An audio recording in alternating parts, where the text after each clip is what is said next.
Welcome to the Smark Foundation Podcast, Season 3 premiere. I'm Aaron. That's Adam. Woo! Oh, hi, Marks. Once again, back again. Oh, I am so Oh my glad to be God, we're back. back again. That Brother, brother, everybody say.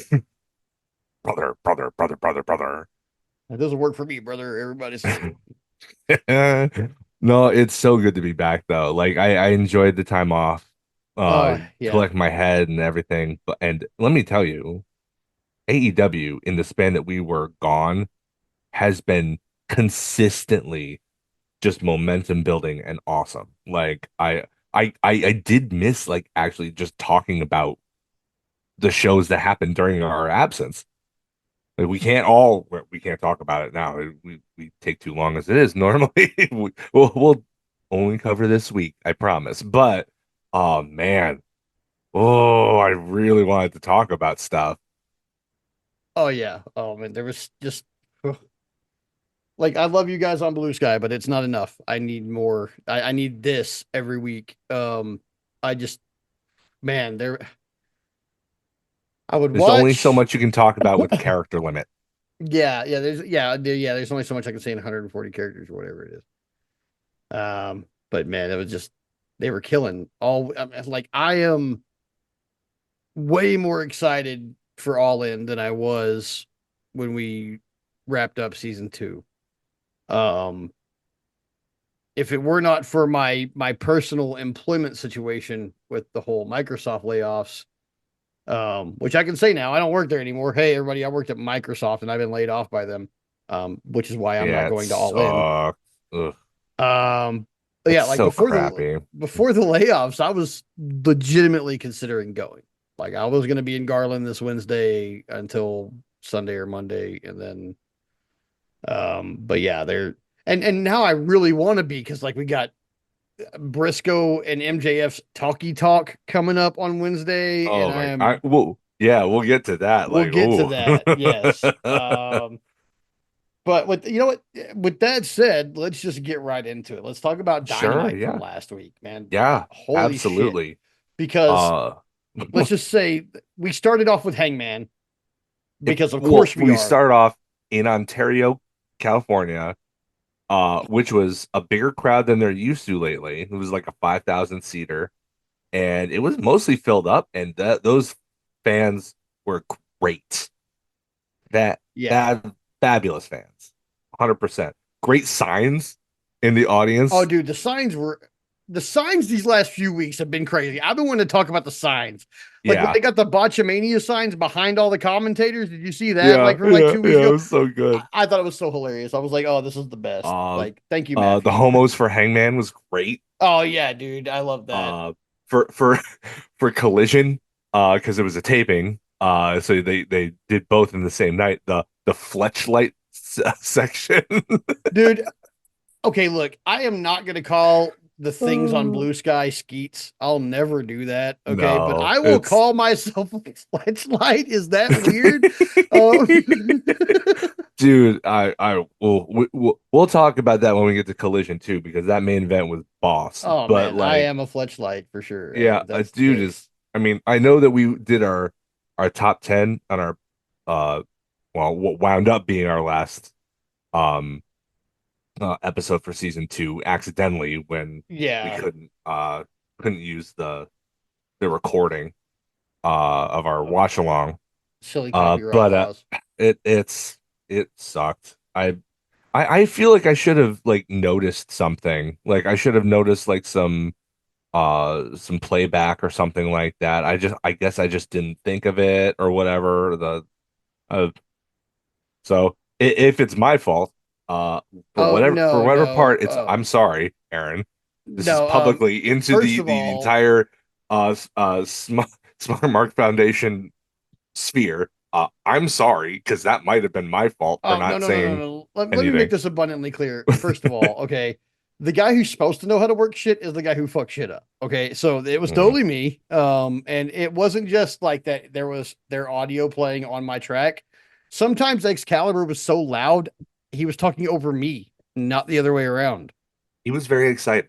Yeah. So now so yeah, totally sorry guys that we didn't get that last watch along up for the end of the It was season. such a good show It too, and I was a good really show. wanted to share that with everybody, but it Yeah. just We it wound up our inexperience kind of wound up we kind of showed our butts about it. yeah, I So mean I we're would really sorry, say guys.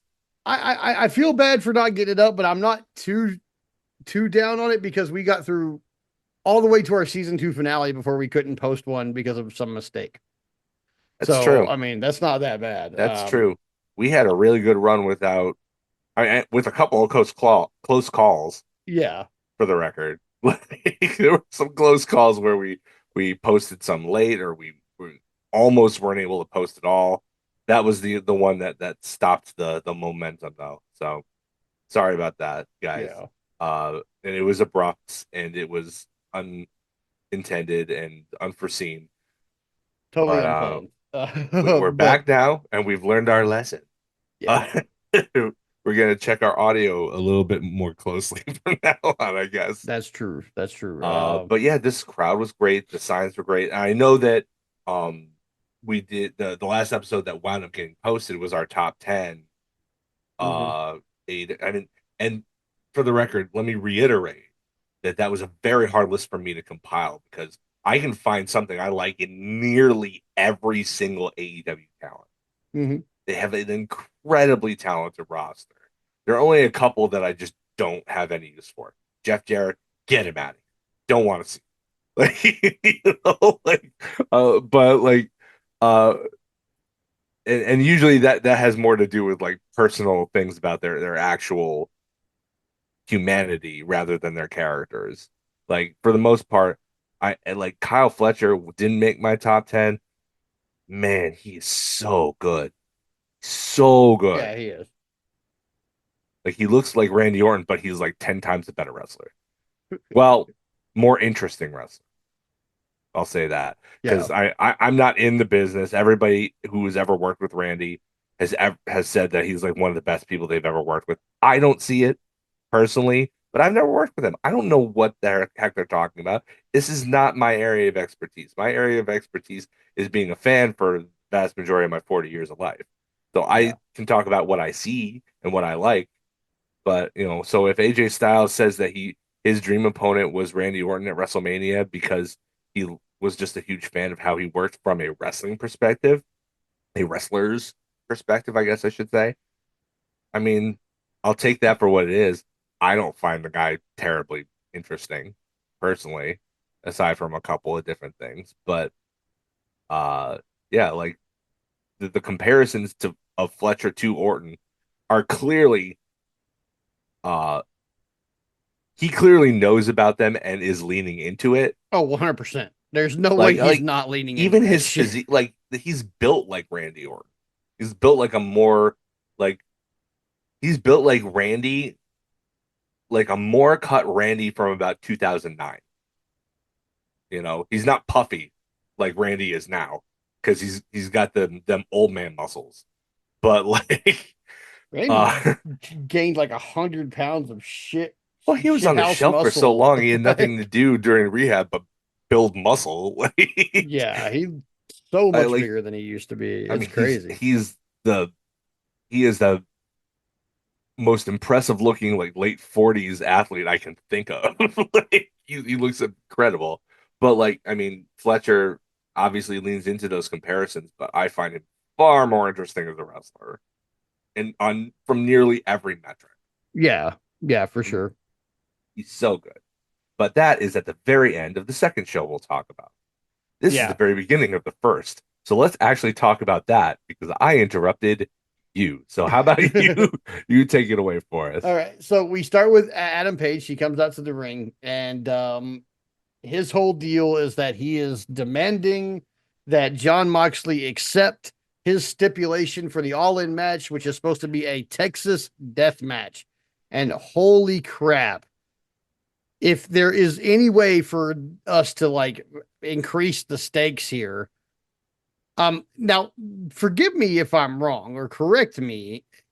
Isn't this the second Texas death match between these two gentlemen? It is, which brings up the one thing about this segment that I didn't like. I liked everything about this segment. I thought it was fantastic, except this one thing is that later on, the the commentary team, I think, makes it made an oblique reference to the fact that they already had one without mentioning that Paige won that one. Uh in fact, and what makes so they acted like it was like it was like the lead up to WrestleMania 27 all over again, where they completely ignored Triple H and Undertaker's first WrestleMania match from X7, and they're like, oh, they're making big deals. Like we've this is a big deal, but we have seen this before. Like, like why are you making it seem or trying to sell it to us as if this hasn't happened before when it clearly Yeah. has. You have a network that you can go and look on it and Yeah. watch that match. Like so, And it page reminded me of one, that. like, how are you Yeah, like now? Are and now are and we? and not only that, but the week prior, Mox and the Death Riders beat the crap out of Hangman. They said, that's where he's gonna have to kill me. The way they did it was by choking him with the chain, which is how Paige won the first match. So it's a clear allusion to it. So Yeah. they're clearly, you know, acknowledging it, but they're not acknowledging it. It was very, very Yeah. strange. Like I Well, know why they did it. They did it so that the thing with Marina would have more impact. okay, okay. And So let's just skip right ahead to the Marine because we know what happens here. yes, Okay, I he I comes want up. to talk about this so Moxley much. says no. Of course, Moxley says no, but we're gonna get a yes, and we're gonna get a yes because Paige is like, I believe I can go to the depths you want me to go to. Because Mox is doing his thing. He's doing the thing he always does. You're not prepared to go there with me, boy. I'm sorry. Tell me I'm wrong. Hmm? No, Mox does this is what Mox does. You challenge Mox to a match. Mox is like, you're not prepared to go to this place with me that you need to go to beat me. Okay, cool. Maybe all the people before you, before Hangman, have not been that guy, but we're about to have a match that Hangman's already beat you in one. yeah. So this promo didn't really this part of the promo didn't really make sense to me. But then Hangman's like, okay, let me prove to you that I have the wherewithal to go to this place Well, that you for think I first can't go. he reminds him, he's like, you say I'm not ready for this. You know that's a lie. Mhm. You absolutely know that that's false, which I take as another, again, oblique sideways reference to the fact that they've Yeah, already done this without actually saying it. yeah. But in case you need a reminder, and then And then he buckshots Marina, which okay, let me explain something here. I brought up in the wrestling business to not ever like dudes don't touch women. Okay. I was brought up in the old school part of the wrestling business where dudes don't touch women. I personally am all for intergender action. I am all for it because Willow, you cannot tell me Willow Nightingale can't beat you to his ass. Okay. yeah, You can't tell me. We've seen it. yeah, Anyway, we'll talk about that more here in a minute. But yeah, um she slapped him like 17 times in a row. yeah, The yeah. fact that he didn't just knock her the hell out right then, I was like, come on, just hit her, just hit her, just hit her. And then it occurred to me, I was like, he's gonna hit her. He's He's just gonna gonna do hit it. her when it's They're gonna mean building more. all this up so that you want to see it happen, so Oh, that it's a cathartic release when it does. it It was was so well cathartic. built. It was so well built. This whole segment, aside from the Oh, weird not acknowledging the past, which is something that they do all the time. Like they avoid not acknowledging the past.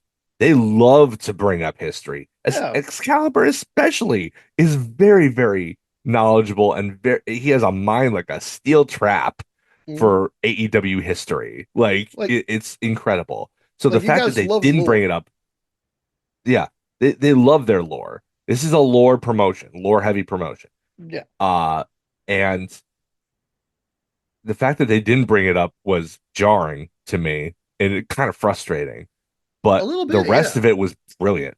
The Now, rest of it was absolutely brilliant. Do you think they Um, didn't bring it up because they don't want to make Moxley look weak going into this by reminding everybody that we're about to go in and have a match that they've had before in page one handily? it, Um, it's a weak sauce argument, but it's the only one that makes any kind of sense. yeah, it is weak. It It is, really, yeah, it's but what else? Why else would they not mention it after? like I could, Suddenly 5 years into the promotion, we don't do lore. Like yeah, what? I This could, is I could write, like five different scenarios where they could reference it and Mox could still get heat and yeah, not look, like he was in absolute 100%, danger. yeah, Like the Death Riders are still there, guys. Like they're right there. Use them. Like yeah, Claudio came back. Like, I mean, Pac is still injured and Gabe Kidd wasn't there, but Yuta was there and Marina was there, which brings me to why I want to talk about Marina and why this segment was so effective.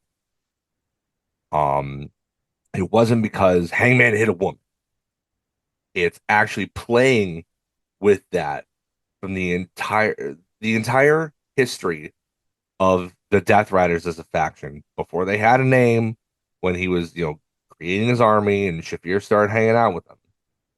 Her role was to, beat people up, and she was believable because she's a legitimate combat athlete with legitimate skills. You can't tell me that versus 95% of the people, male or female or otherwise, in that locker room, that she couldn't take them down and rip their Achilles tendon right off their heel. Okay. You can't yeah, tell me that that wouldn't happen if it came down to it. I don't care that the height or the weight differential. Marina Shafir will beat you 95 times out of 100 in that locker room. Okay. So she was a legitimate threat. She carries the briefcase, right? Think about Mox, how she's been presented. She always engages in the beat 'em ups, the big beat downs, and only recently was she kind of getting hers back from men, and it's usually like in accidental ways. This was kind of the first one that was actually deliberate and on purpose. And the reason for that is because her role was not solely as bodyguard. Her reason was to her the reason for her being in this faction is to lampshade the cowardice of John Moxley.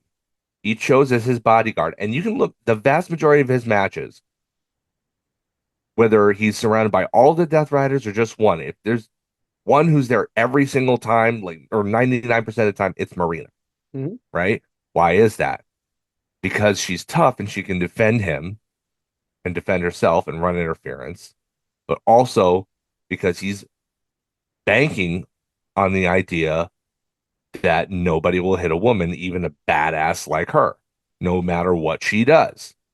He is using her, and he's using our societal concept of what is chivalrous, I guess, against his opponents. He yeah, is showing himself to be a coward, not because she's a woman, but because he knows how people are supposed to treat women. So the fact that this was the first time that somebody has, a man, has willfully, purposely, deliberately attacked Marina is impactful, not because she's a woman, it's because the entire reason she's in the faction itself is out the window. And now Moxley no longer can rely on his secret weapon and hide behind Marina if he knows that finally somebody's willing to just treat her as a threat instead of a woman and treat that threat like they would if that threat was a man. yeah, This is the first time and the only time that that's happened.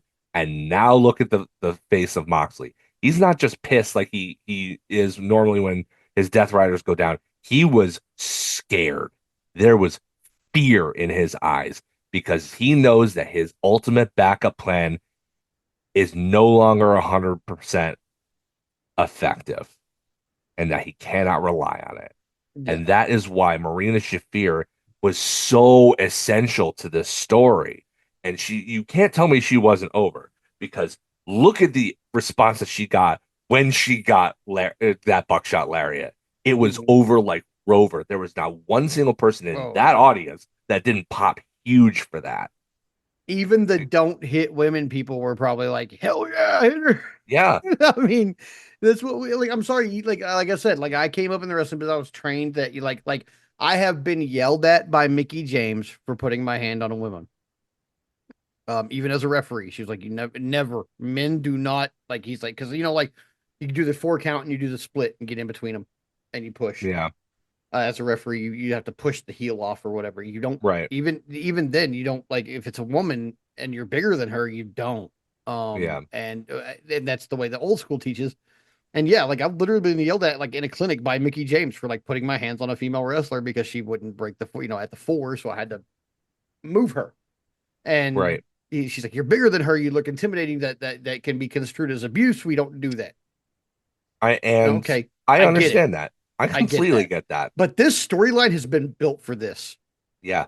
This is one of the major plot point. Like this is since the beginning. This has been going to be a freaking major plot point of this.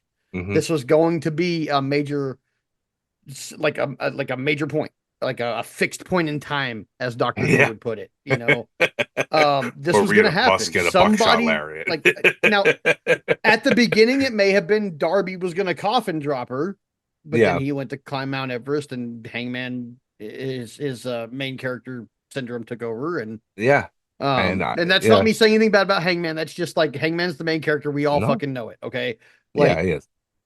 even too much to my chagrin because he's not my favorite wrestler on the roster, but I don't dislike him. Yeah. But it's And just he's like doing great work, yeah, he's doing great unequivocally. work. I'm not mad Like, at it. I'm not mad at it at all. You're not going to, fuck this. Fuck Hangman going in. It could be so many other people. There's so many other. What about Samoa Joe? No. Okay. Like, I'm not yeah. doing any of that fucking Futurama Dick Nixon bullshit. I'm so happy about this. I'm stoked. Like, this Texas Deathmatch is going to be fucking awesome. It's going to be an Yeah, it's gonna overbooked shit show. it's Anybody who's been listening to the show knows I love me an overbooked shit show. yeah, So, it's like, gonna be it's gonna wind up being a lot like WrestleMania 40 was, mm-hmm. I Mm-hmm. imagine. Like all the It will Avengers be. are gonna come in and they're gonna beat the Masters of Evil and like it's gonna be great. Everybody's gonna get what they want. We And need to I'll be talk about wrong that a little about bit Darby. more later on I'll in be the wrong show. about Darby too. Like we So, need to maybe since we're going into all in week, we need to do like a few predictions because I have a couple of oh yeah, wild ones that I think are going to we'll happen. do that at the end of the show, I think. Yeah, but yeah, so so yeah, this is how it started. Yeah. Fuck, like Like this where is do we one of the go from best set here? opening segments that AEW has ever produced. Yeah, It easily, was so easily. good, It even with meant the like jarring weirdness of the loss of lore. Like even with yeah, that, this was even with that. incredible. Yeah, yeah, yeah. Definitely one of the best and most meaningful segments that they produced on television in this year for sure, and maybe in their 5 years. So, Yeah, for sure, yeah, and they've had some great segments. So, um, yeah. This is but gonna go down as an all timer. I now, think it's gonna be added to the legend of this storyline. now, here we go to now. I don't like that this match even happened on this show. I get okay, I get it. I get that. We're moving towards Tony versus Mercedes, which I don't think this should be the case, but here we are. It's Tony Yeah, versus well, we've got Mercedes. and Uh, financially, I get why it I was mean, booked. financially, I get it. Yeah, of Yeah, course. it's the biggest Um, match you can put on. but and I understand like that Mercedes and Tony are gonna face some like Mercedes have got no friends. So Tony's been hella not busy these last few weeks because she hasn't been competing because Mercedes doesn't have any friends for her to face. Yeah, There's no pretty much. Camille and there's Yeah. nobody else that's Are You No, Stupid she's or been Are You off Dumb? filming American Gladiators, Yeah, apparently. American Gladiator with Wardlow, which is where Yeah, Wardlow good for is, which them. is Good for so cool them. to know that Wardlow's not injured and he is working and that he will Yeah. be back in AEW according to And him. he's He gonna said that. kill it on that show, by the Oh way. yeah. Oh He's dude, gonna he's destroy it. built for freaking American Gladiators. Like, look at him. He's a big, good-looking guy with a lot of charisma. Like, he's gonna be like he reminds me a lot of like the original American Oh yeah, Gladiators. he's Like gonna this be is the everybody's perfect fit favorite for him. gladiator. Yeah, I think so. Because he's a big built, cute freaking dude. Yeah, he's Like a he good is. looking Like, dude. yeah. Like So, he's I mean, I know many female wrestling fans who swoon for the oh, guy. dude, they, My yeah, friend my yeah. friend The Elise, ladies love like him one of for her sure. favorite things is to take her tiny little Wardlow action figure and play. She has a Twitter account or had one Twitter account alternate for Tiny Wardlow, and she would put him in different positions and like have him say like philosophical things. It was really great. It was funny, I think I've seen that and Twitter account before. it actually got recognized by Wardlow at one point online. It was pretty Amazing. dope. So, Seems like a stand up guy. like I said, I don't know why this match happened because I feel like this match could be on a pay per view later. We could have because of how soon it's been since Mina moved to AEW. This could have actually been a Forbidden Door match and a good one. Yeah, and I think the Um, match that we got was pretty good. I thought it was good. Ultimately, Now there were some that one spot in the middle where they were trying to like. I honestly, and this is not me trying to be down on them. I don't know if they were trying to like swap pins or what was oh, going on there. I know you I know what I'm talking about though. I yeah, mean, yeah, we that, saw the that same spot where they were match. trying to do like chain wrestling Yeah, they were trying with to a bunch chain of wrestle. stuff, It just and was it not looked. working out, I man. I Like, feel like there was a point where like it looked ugly, but like Mercedes has this weird, uncanny ability to kind of weasel her way out of the ugliness of her chain wrestling and kind of still get into the position she needs to make things work. Like it's a really weird specific skill that she has. Like it doesn't look good.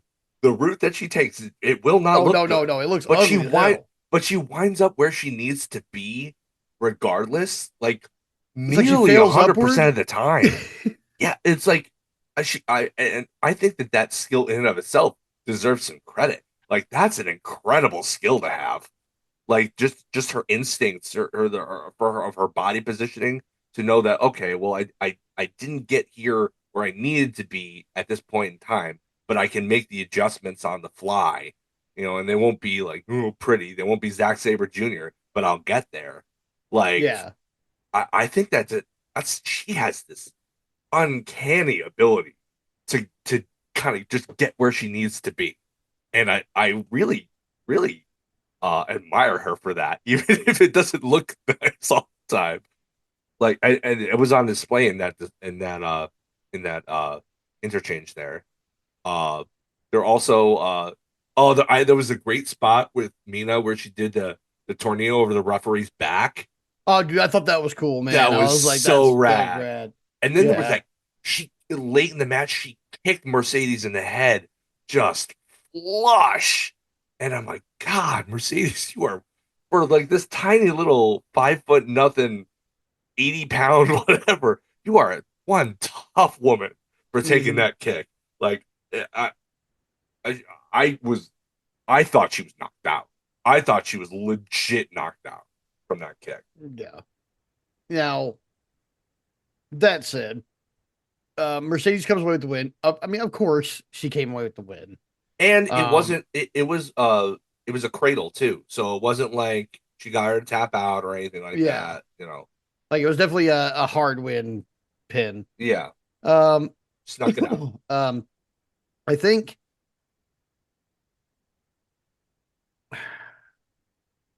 like I really just need like I get this build's been good. I get like the hype around Mercedes. I understand it. Tony needs to win this match. Oh yeah. Oh, absolutely. I think I you're gonna piss off between people that like a lot more people than you think if she doesn't. Um, she needs to win for two reasons. Number one, Mercedes doesn't need a stinking belt. She's got all the belts. She's Ultimo Dragon. She doesn't need all of them. Okay, she ugh, doesn't need the world title, and it legitimizes Tony more if she beats the one with all the belts. yeah, Like you entrench her even more. yeah, and And I need her to be more one entrenched as A to champion. that, one A to that, sub note there is that like, what are you gonna do? Like have her hold both belts? Like I hate when they do both belts. No, I don't. Like I don't because want then that if to you happen at beat them all. for one, Like, what does it mean? That means that you beat the world champion. So, like, what does the TBS title mean? It doesn't mean anything. Like, Yeah. what? Who is going to challenge her for the lesser title? Nobody. Nobody. Nobody. So the Yeah. fact that she holds it is then worthless. So then you what? You're going to vacate it? Then why? You can just have her hold on to it, and have her very very first loss, singles loss in the company be to the world champion. She still has all these other belts. She doesn't lose anything by losing. No. Tony, on the other hand, loses a lot, and it would be the third All in a row that she would lose. And with the work that she's put in, that leads to my second point. She deserves a win it All In. Yeah. Yeah. Like she just does. She Like kind of had to eat shit it all in the last couple of years. yeah, And like and I feel bad for her having to eat shit at all in the last couple of years. And I think that this year, like, yeah, give her a fucking win. yeah, Like, it's not a Mercedes hometown. Like, no. I mean, yeah, it's not Tony's either, but we're not like Plus there's you've no got special or extenuating circumstance here that would allow me to be like, yeah, let's let Mercedes win this. and No, not only that, but I think it's way more interesting if Mercedes loses at this point. Because then you can start the cascade of her losing all these title belts. Or I mean, you'd have to coordinate with all these other promotions to see if they hmm can get on board, and that's entirely up to them if they don't want to play into it. These are all different organizations with their own priorities. But like you remember when FTR dropped all those title belts? yeah, Like that was a cool story. It was like, okay, the dissolution of FTR, it led to the rise of the Guns. Like you could do a similar thing with Mercedes. And I think that that character would go absolutely insane if this yeah, started happening to her. And like she would just completely lose herself.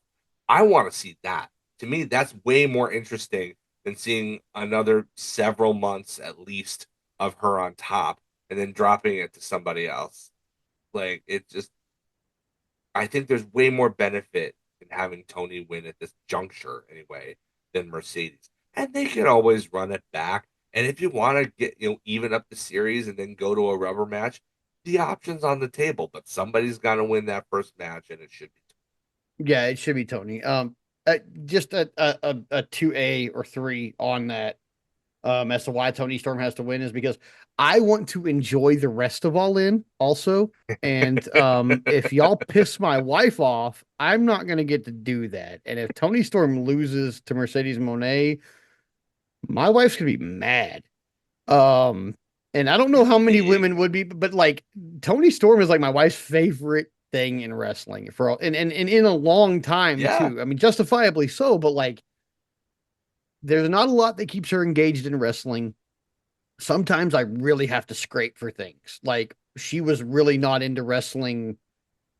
Like she was starting to really not be into it, even on the AEW side that we watched together.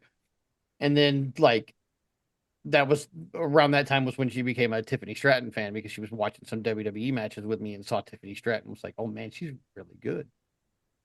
And then so like I got her interested in that, but now we can't like really watch like our personal preferences just keep us away from WWE. And Tony Storm is what like at the beginning she annoyed both of us. We were both on the same page, like, oh, like this timeless thing. What is this shit? oh, I And loved it from now the it's the beginning. best thing in Oh, wrestling. It's legitimately the best thing in wrestling. No, I'm not afraid to admit I'm not always into things when they first come out. Like, this happens to me a lot. Like, I'll be a yeah, like, and it's part of our nice guy hater dynamic that we have. yeah, probably. Because I'm just a hater, and so like a new band comes out, I'm like, fuck that. I got enough bands to listen to, and then 4 years later, I'm jamming Bad Omens. Like Yeah, so stuff like that happens a lot. I'm not into things at the beginning, and then later on, I'll be like, oh, I'll find it independently, or I'll find something yeah, outside of what everybody else is talking about that I like about it. yeah, With Tony, it was just kind of a persistence thing with her. It's like, okay, I'm not going to get rid of this. So I either have to like really enjoy it or find some humor in it or something like that. And then she started being funny. I was like, okay, she's funny. Oh no, she's not just funny. She's actually really good. yeah. Oh, Like okay. Okay. Now, really okay. good. This is the, oh, yeah, not, oh, really good. Yeah, like it was in stages, but now we're at this is the best thing in wrestling. Period. Right Yeah. now, period is the best thing in wrestling. So my wife loves her, and if she loses the world championship to Mercedes Monet on Saturday, I am gonna have an awkward rest of the evening. Period. And there's too many other matches going on that are so high pro. Like it's weird to me that there are two other matches on this one card that I'm like those two matches are why this one isn't main eventing, and this one is rightfully a main event on any other show. Yeah, but it's the biggest show of the season, Yeah, but of except the this one's year, got and Kenny Omega versus Okada and Moxley yeah, versus Hangman. You know, like if like this was WWE, they would be advertising it as a triple main event. That's I mean, 100%, just to draw the 100%. comparison, like this would that's how they would promote it. Like Yes. that's how big these three matches are. These three anchor matches of this card are. It's Yeah. incredible. Yeah. Um, All right. Mercedes attacks me after the bell. Tony makes the save. She's been like catatonic this Hmm. whole time. I don't really know why. It wasn't really explained at all. No, I not mean, really. don't get me wrong. Like I will, you know, leer at Tony Storm all day because even being catatonic, she's the most interesting thing on your TV more often than not.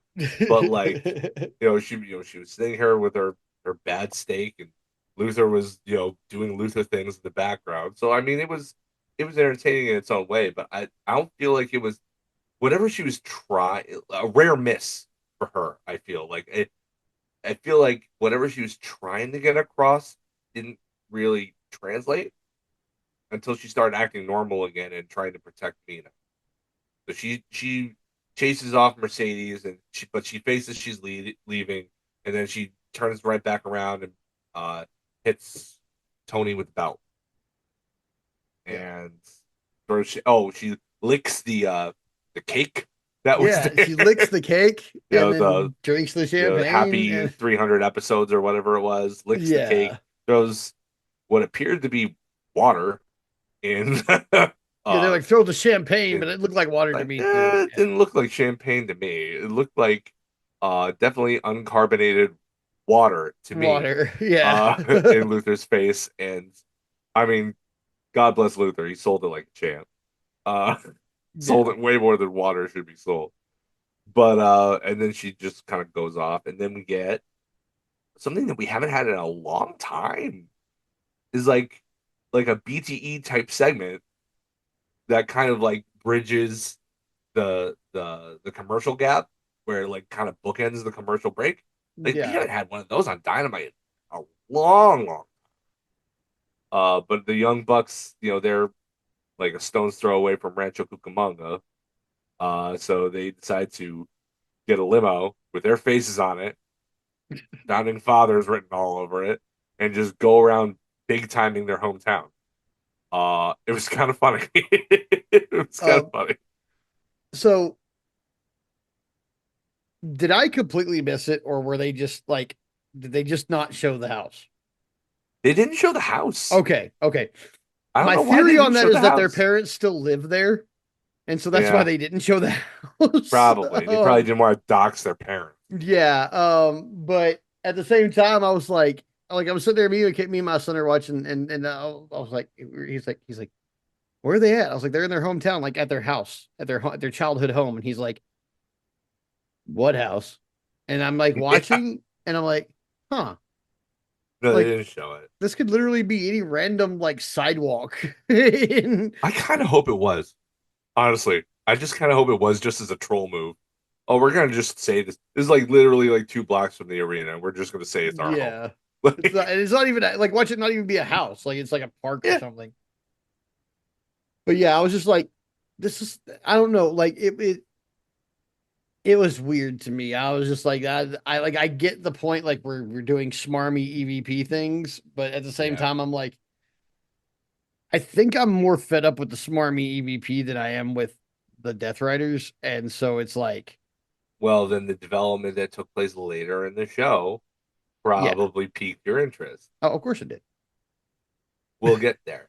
Yeah. But the next match was the Fatal Four Way for the number 2 spot in the men's casino gauntlet. MJF versus Brody King versus Anthony Bowens versus AR Fox. Brody King was My over. God, Brody King, He was dude. so over. I mean, he's from Southern California, Yeah. so he was always gonna be. But man, like they gotta fix him into some title plans at some point. Between they need to, not only because he's over for that, but because he's gained a lot of attention, and rightfully so, for his very bold, brave Abolish ICE t-shirt that he wore at Arena Mexico. I would love Arena to see them Mexico try to show was kidnap that big amazing, son of a by the bitch. way. Oh, it was. That it Yes. was incredible. Oh I yeah, wish we the could arena. talk about it. Oh We my can't. God. I'm just gonna say that it was probably one of the best episodes of Dynamite I've ever seen. Hmm. It was fantastic. Yeah, it was beautiful. But yeah, they gotta strap him up with something. I don't care Dude, which they belt have it to. is. Yeah, something like I not don't care if it's and a not an trios title ROH again. title, Tony.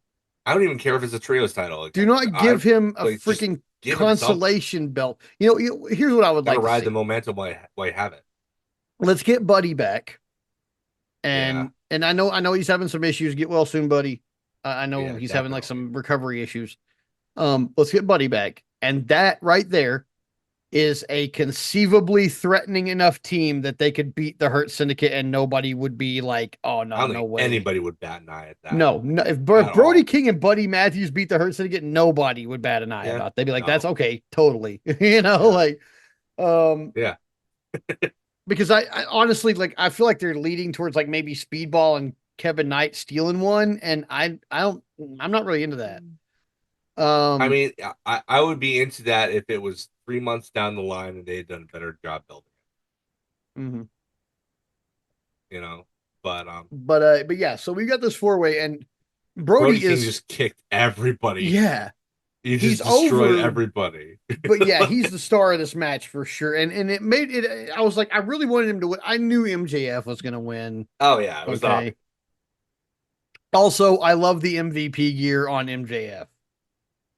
I love that they Yeah, I did that. loved the shout out to it. Yeah, I love that. I love it that was great. they've got him in the MJ like in the singlet thing. Like, oh, I like MJF and MVP need to keep being a thing even after Like the Hurt Syndicate breaks up. Like, we know that the Hurt Syndicate is eventually going to turn on him. yeah, We know this, yeah, but we can ride this out for a while, and I'd be okay with it. yeah. I'm okay with it. I'm like I've seen people like, oh, they hate. I've seen people say they hate the storyline, but honestly, they haven't really made any like social faux pas since the one, And I'll give them the one because they're scumbags. That's what they do. Yeah, They're bad people. yeah. I'm supposed to believe that they're bad They're people. bad people. They're Yeah, bad people. yeah. Like people like, oh, I can't believe they did that. Bad guy.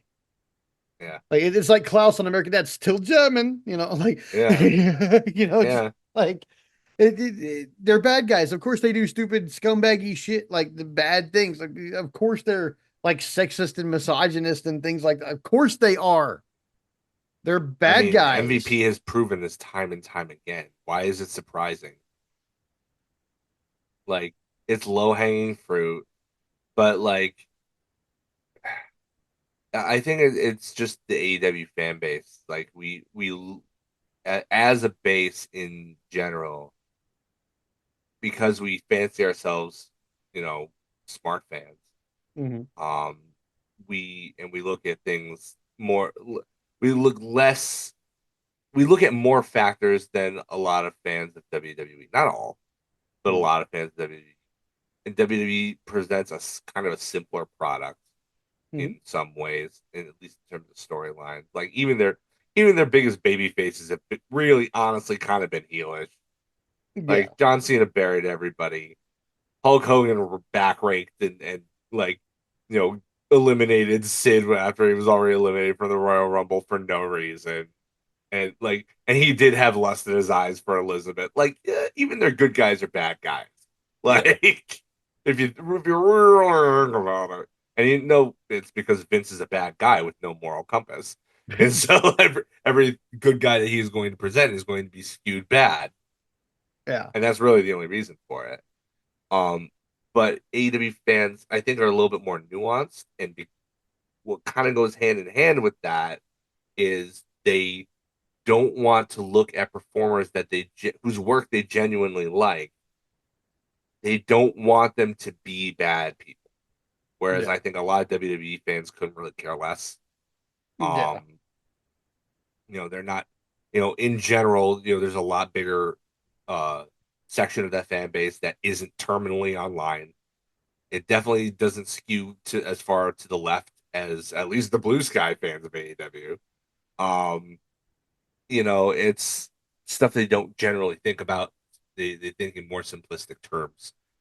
AEW fans know that these are performers and want them, even their bad guys, to not be like too bad, you know? Yeah. Whereas I'm of the opinion that, yeah, I mean, I don't want people, I don't want to see any storyline where the bad guys are dropping the N-word or anything like that. But like, I still think that there's definite room for villainy as long as, and this is a huge part of it, as long as the bad guys get their comeuppance for their villain.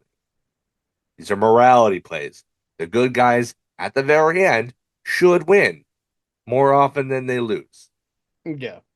The bad guys, they can win for a while through cheating and nefarious means, but when it comes down to the big fight, they should lose to the more virtuous person.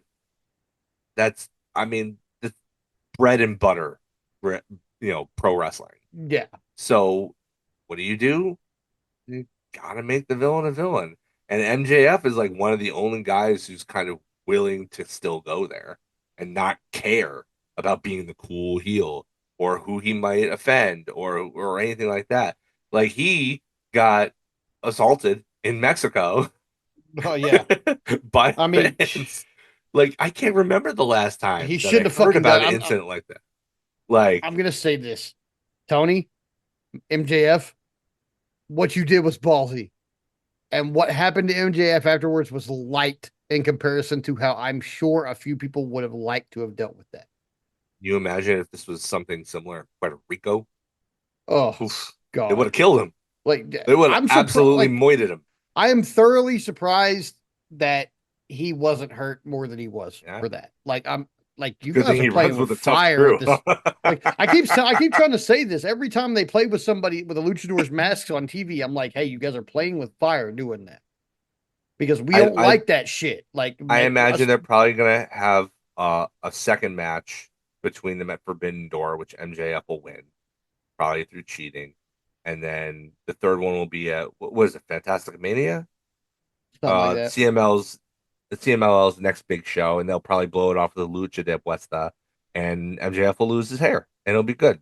Like, I mean, it's not like it's basic, but it works and it's Yeah, effective, and it's what people want to see.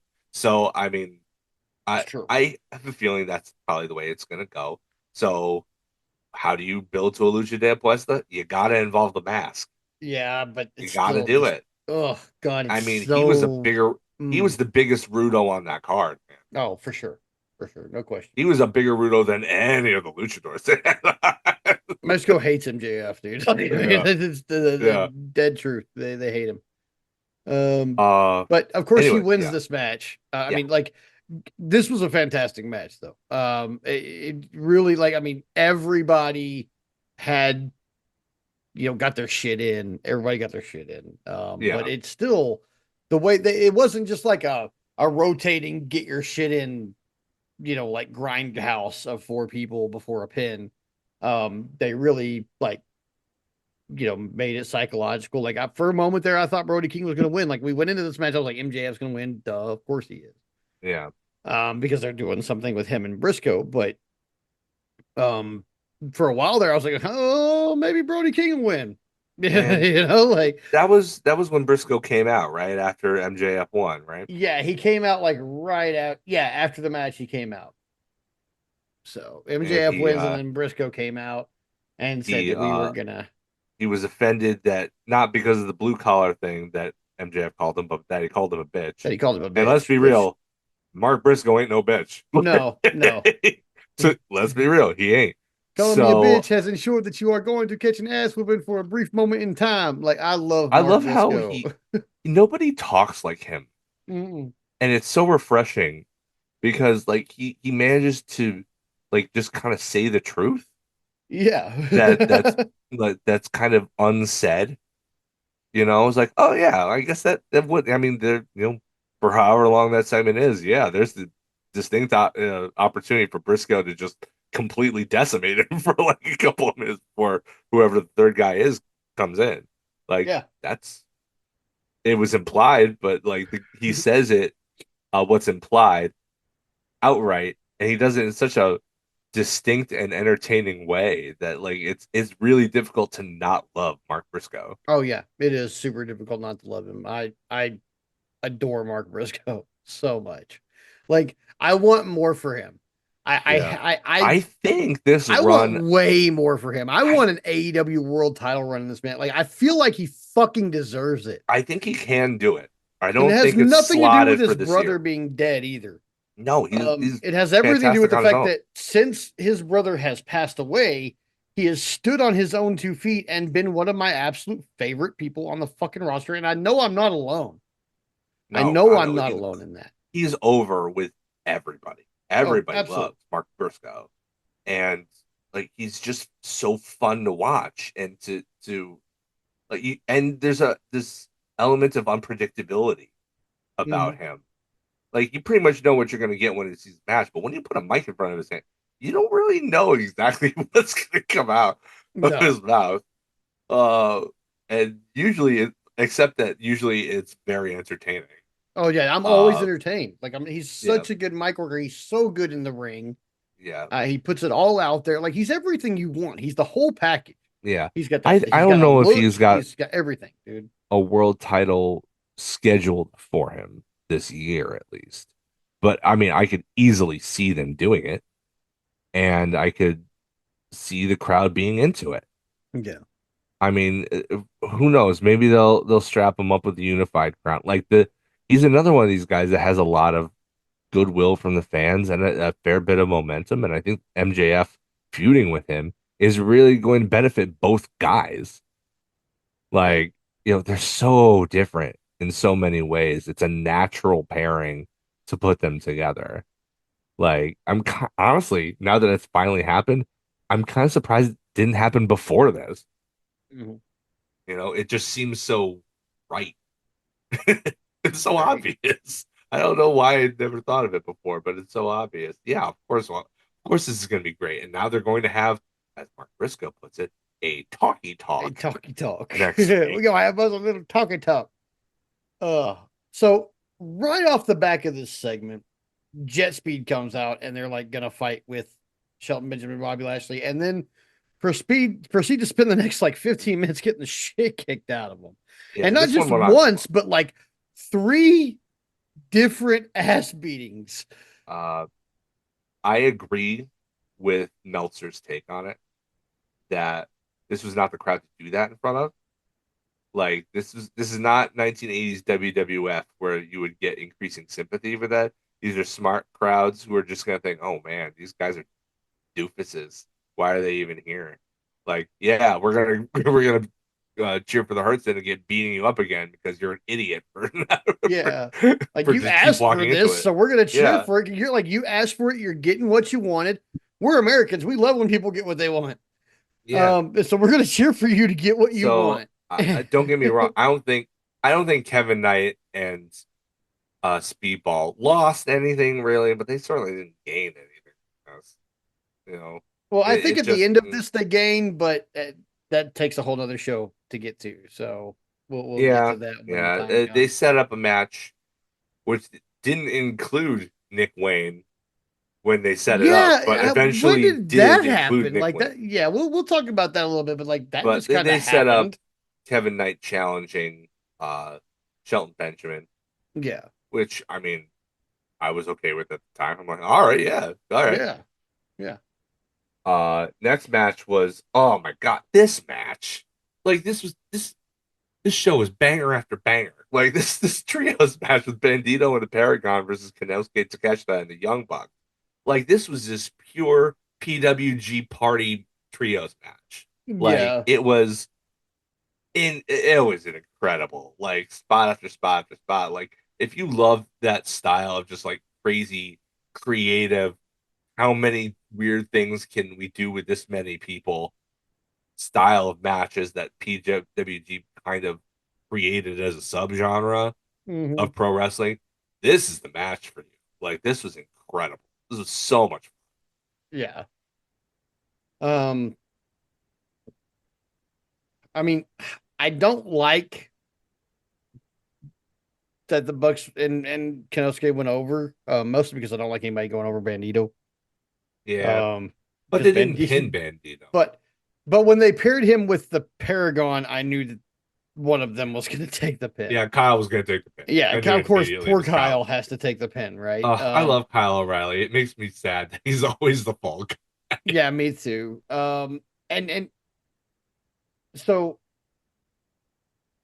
it was a good match. I mean, I thought the match was fun. I really did. Hell But yeah! of Like I course, mean, and you had to look at it this way too. Like Takeshita is heading in for a world title match against Bandito. yeah, So it would probably benefit for him not to lose this match. The Young Bucks need to look strong heading into their match with Swerve and Osprey.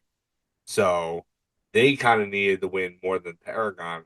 Paragon doesn't really have anything slated for All In. I imagine they'll probably have a slot in the pre-show somewhere, but like nothing big on the main card for them unless they're both in the Casino Gauntlet. So and yeah, so this made sense. And yeah. I mean, everybody looked great. Everybody had a chance to shine. Nobody really loses anything from it. But Takeshi and the Bucks definitely gained momentum. Mm. Um, like I'm probably not gonna order Super Card of Honor because I've got an in-laws wedding to kind of be a part of, or my wife is a part of it. I'm a part of her. So Yeah, so I'll have other things on my mind, but like I can't imagine that Takeshita and Bandito wouldn't be just an incredible match for the ROH World Title. oh, it's Like gonna be a banger. I, that's gonna be super super great. And I mean, normally I would see Bandito retain because he didn't really win it all that long ago. But I mean, Takeshita, man, that's a tough test. That Yeah, dude is all sorts of talented. So and very very heavily, clearly clearly heavily uh loved by Tony yeah, Khan. That's when Swerve and Osprey hit the ring afterwards, though. And then we set up what a very logical segment. Like the Young Bucks haven't accepted the challenge from Swerve and Osprey yet, and they say they're not gonna because there's nothing in it for them. I mean, that makes sense. Why yeah, would they put their EVP status on the line, if they get nothing if they win? Like they've got everything to lose and nothing to gain from that. Makes sense, both from a healer's perspective and simply just a practical perspective. Like that's just a dumb thing to acquiesce to.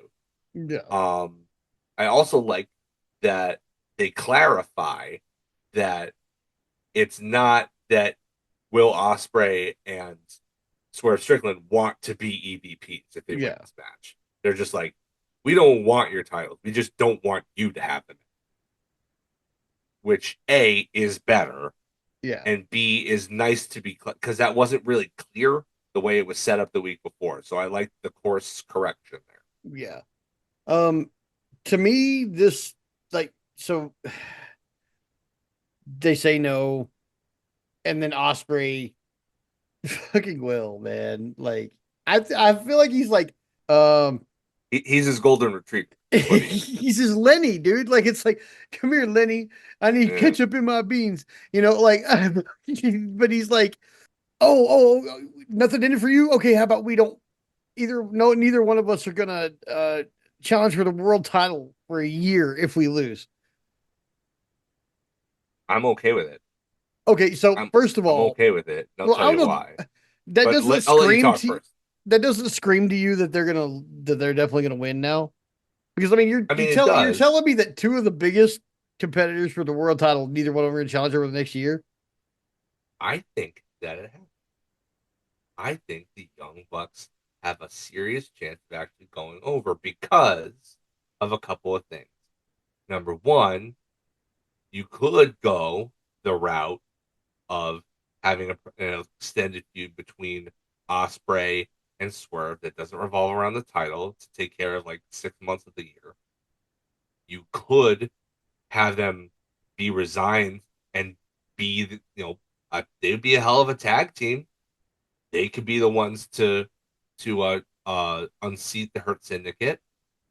There's the They could. unified title that they could fight over, which they want to be seen as like if like the international title was if the world title is A and the international title was B, this was like A1. Like they wanted to be bigger than the international and continental titles, but still like just right there underneath the world title. I think I mean, I think that's a worthy thing that they could chase. And on top of all that, what's in a year? All in. Where does it take place? Wembley Stadium. Where could you crown Osprey to have the as the world champion and have the biggest crowd noise possible for it? All in a year in Wembley Stadium. I think that it doesn't guarantee that the Bucks go over, although this is probably going to be a pretty face heavy card on the win in the win column. Mhm.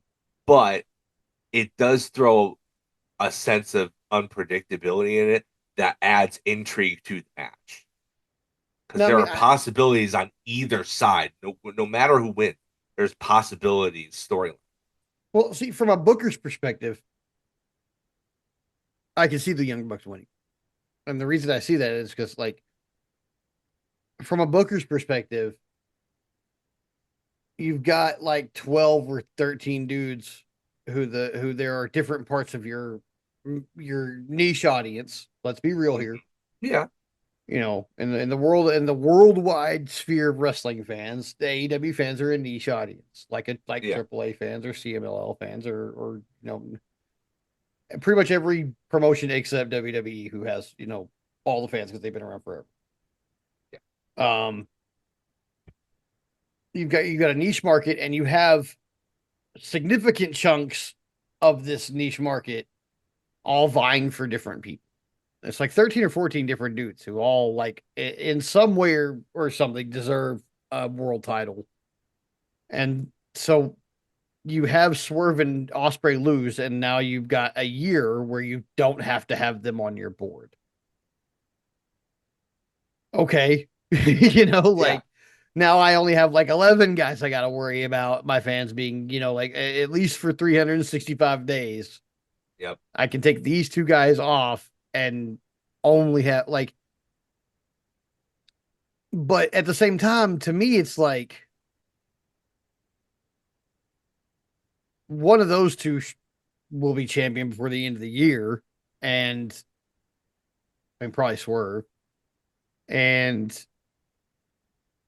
the Bucks not being EVPs would be fine. I'd be okay with that. Like, especially with them insinuating that we would be the EVPs, as in the yeah. It's fans. dumb. Um, That's dumb. I don't no, like hell it. yeah, like, no, no, no, It's forget it's that. No, let's. corny. It's T- corny, and it reminds me of the time in WWE when their ratings were just tanking. They had Baron Corbin as like the constable, and it was all like, "We haven't been listening to you, the fans, and you're the ones in charge. So we're gonna start making some changes." And then they didn't make any changes. It'd be They beat funny up if they Baron pulled the Corbin. old like in your house gimmick where we vote on things. Yeah, like That'd be cool. I mean, I think that would be perfect for AEW, honestly, because they pride themselves on listening to the fans to the point where when Mina Shirakawa re-debuted as officially All Elite, Tony Khan saw the response to her new theme music online and changed it by the time that she won the match back to her original theme. They listen, okay? Maybe Not a even when they not a shouldn't, bad call either. but they That listen to new theme us. was terrible. I It was It was bad. not what I would have wanted. It was bad. It was bad. Like, Adam I can't. could have gotten used to it. I could have got. I mean, they I were trying would to have get. gotten used to it eventually, but it was Yeah, bad. It was. I don't think getting they were used to it trying to makes it build the objectively Mina good. now catchphrase off of it, but Yeah, like I don't think people were. I'm. I I'm gonna People get like her worn out theme on song. the. Her theme song's fun. Like I her old theme song is better. I'm not denying that, but like they were gonna try something new, and then people got With pissy online over a theme song. I So don't know, with her, I think the one thing about her that wears me out is that I have to listen to so much of her theme song because we have a 90-second fucking dance break every yeah, time she comes in. yeah, I'm not really into that. I'm sorry, I'm not. Um, no, I'm not taking anything away from her promo ability because she's kind of funny on the mic. I think she has yeah. like good But timing she for someone hasn't who doesn't speak English as a first language. her She has English, her degree is in English. see Yeah, English is fucking for those of y'all who really don't difficult know. language. So yeah, for those of y'all who don't know, if you don't grow up speaking English, this is one of the most difficult languages in the world to learn. Yeah, Um, tons of and now the other loan languages are still words. difficult. Like it's Yeah, fucking like Italian for people who speak English. Italian and French are difficult to shit. So, in other languages they're really hard. But English is a language that you're expected to learn in business to do business worldwide, and it's fucking difficult. yeah, She speaks really good English, and her timing is impeccable too. And so I mean that her degree being English explains a lot of that. yeah, That she speaks such good English and that her timing is also good because a lot of people like Kanosuke speaks decent English, but his timing is fucking terrible. yeah. Um, but Mina is not like that. So she's funny and shit like that. Like I really enjoy Mina, but that 90-second dance break when she does her intro, I don't like that, man. I just don't. It's like the one thing about her that I don't like. Everything else, we're good. Like I like her in-ring style. I like everything about her. Just that damn dance break. You're like, God, please, It'd like, be different if it was a simple enough dance that you could encourage the crowd to do it with you.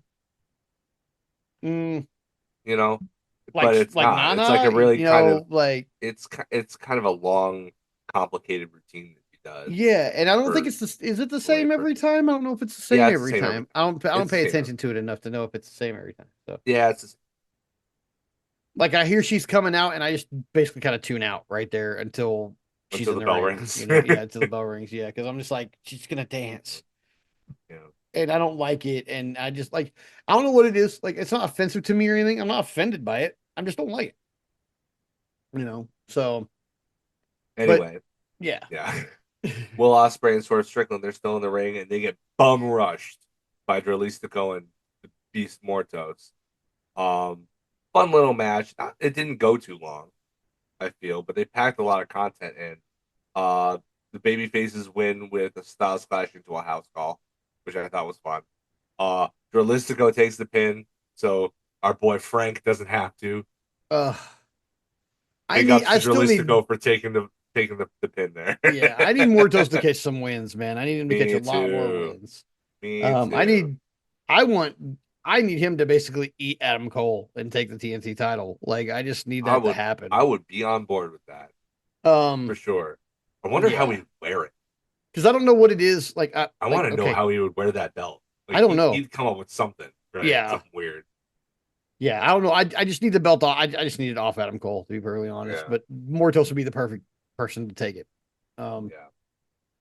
And then then, then my God, my this God. main event, Kazuchika Okada versus Kota Ibushi. Now I will say this. I will disclaim this.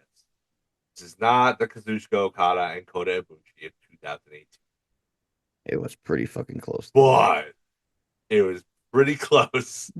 And Kota has lost a step visibly, but he can still go, and those Mhm. kicks still look brutal. He's And he obviously took healed very well from his yes, injuries. and he still taking neck bumps like Oh, crazy. He's still taking that ludicrous drop kick right to the face to the with no protection. face, Like, and that tiger driver, the inverted tiger driver dude. off the top rope was insane. If you told me, Insane. if you told me when like last year when Will Ospreay was like, I'm never going to use the Tiger Driver again. Yeah. When Will said that last year, if you would have told me right then before the end of before 365 days is up, you will see a Tiger Driver off the top rope. I would have told you a fucking liar. Yeah. I was Well, like, I no mean, fucking way. You're the crazy. Tiger Driver 91 is different than the Tiger Driver 96. Uh, But that being said, that being no, said, you're right. still a You're Tiger right. Driver. I was I visible I went like this. Yeah, I was dude. like, I was I stunned. I put recoiled. my hands over my mouth, my eyes bulged out of my face. I was silent for like a minute. I could not Yeah. believe what I saw because the way they set it Oh, up, you had no idea what they were setting up. I thought it was no. like a gonna be like a butterfly suplex off the top or something Yeah, like like a that. N- superplex or something. I was expecting something no pretty basic clue compared to what I what they got. were, Yeah. and Okada nearly takes it right on the head too. He flips just in time to avoid catastrophe, just in time. God. And like, but like, holy cow, this match was just. I mean, Ibushi, he's not what he once was, but he can still go. Like he's not, as the kids say, washed. So No, he is not washed, not by a long shot. Like, holy fuck. yeah, I, man, this, that, both of these that guys move alone, like, rock. I physically recoiled from it and then was just in shock. Okay. Like, Katie just happened. I think she was like, I don't know if she just like had stopped paying attention for a second or if she like had gone to a different room, but she like kind of snaps me out of it. She's like, "You okay?" I'm like, "No, did you see this shit?" Like Gotta it just rewind it and yeah, shower. like you had yeah, like here, let me go back like 35 seconds. You got to see this. Like we do that all the time. Like we should be Yeah, like, "Oh my god, what the fucking like," and AEW does not like to replay shit for some reason. Like I don't know what their deal is. Like sometimes they do and sometimes they don't. you know So what the funny thing about I'm that is? constantly doing it myself. Like they, it's one of the weird quirks about their production. They don't do as many replays as I feel like they could do for the same reason that they always miss like important moments. Like they always like in multi-man matches, tag team matches, they always miss like something. In fact, we'll talk Yeah. about that in Collision. Yeah, we will. Um uh it's the same reason, it's the same root cause is that they don't want to look away from what's happening in front of them for fear of missing anything. And the ironic thing is that they inevitably do in those multi-person matches Yeah. because they're too intent on focusing on the thing that's in front of them to make sure you don't miss anything here when something more important or more impressive is happening over here. Mm-hmm. Like whoever is in the production truck leading things needs to, and this has been a problem for literal years. Like I don't know why this is not improved.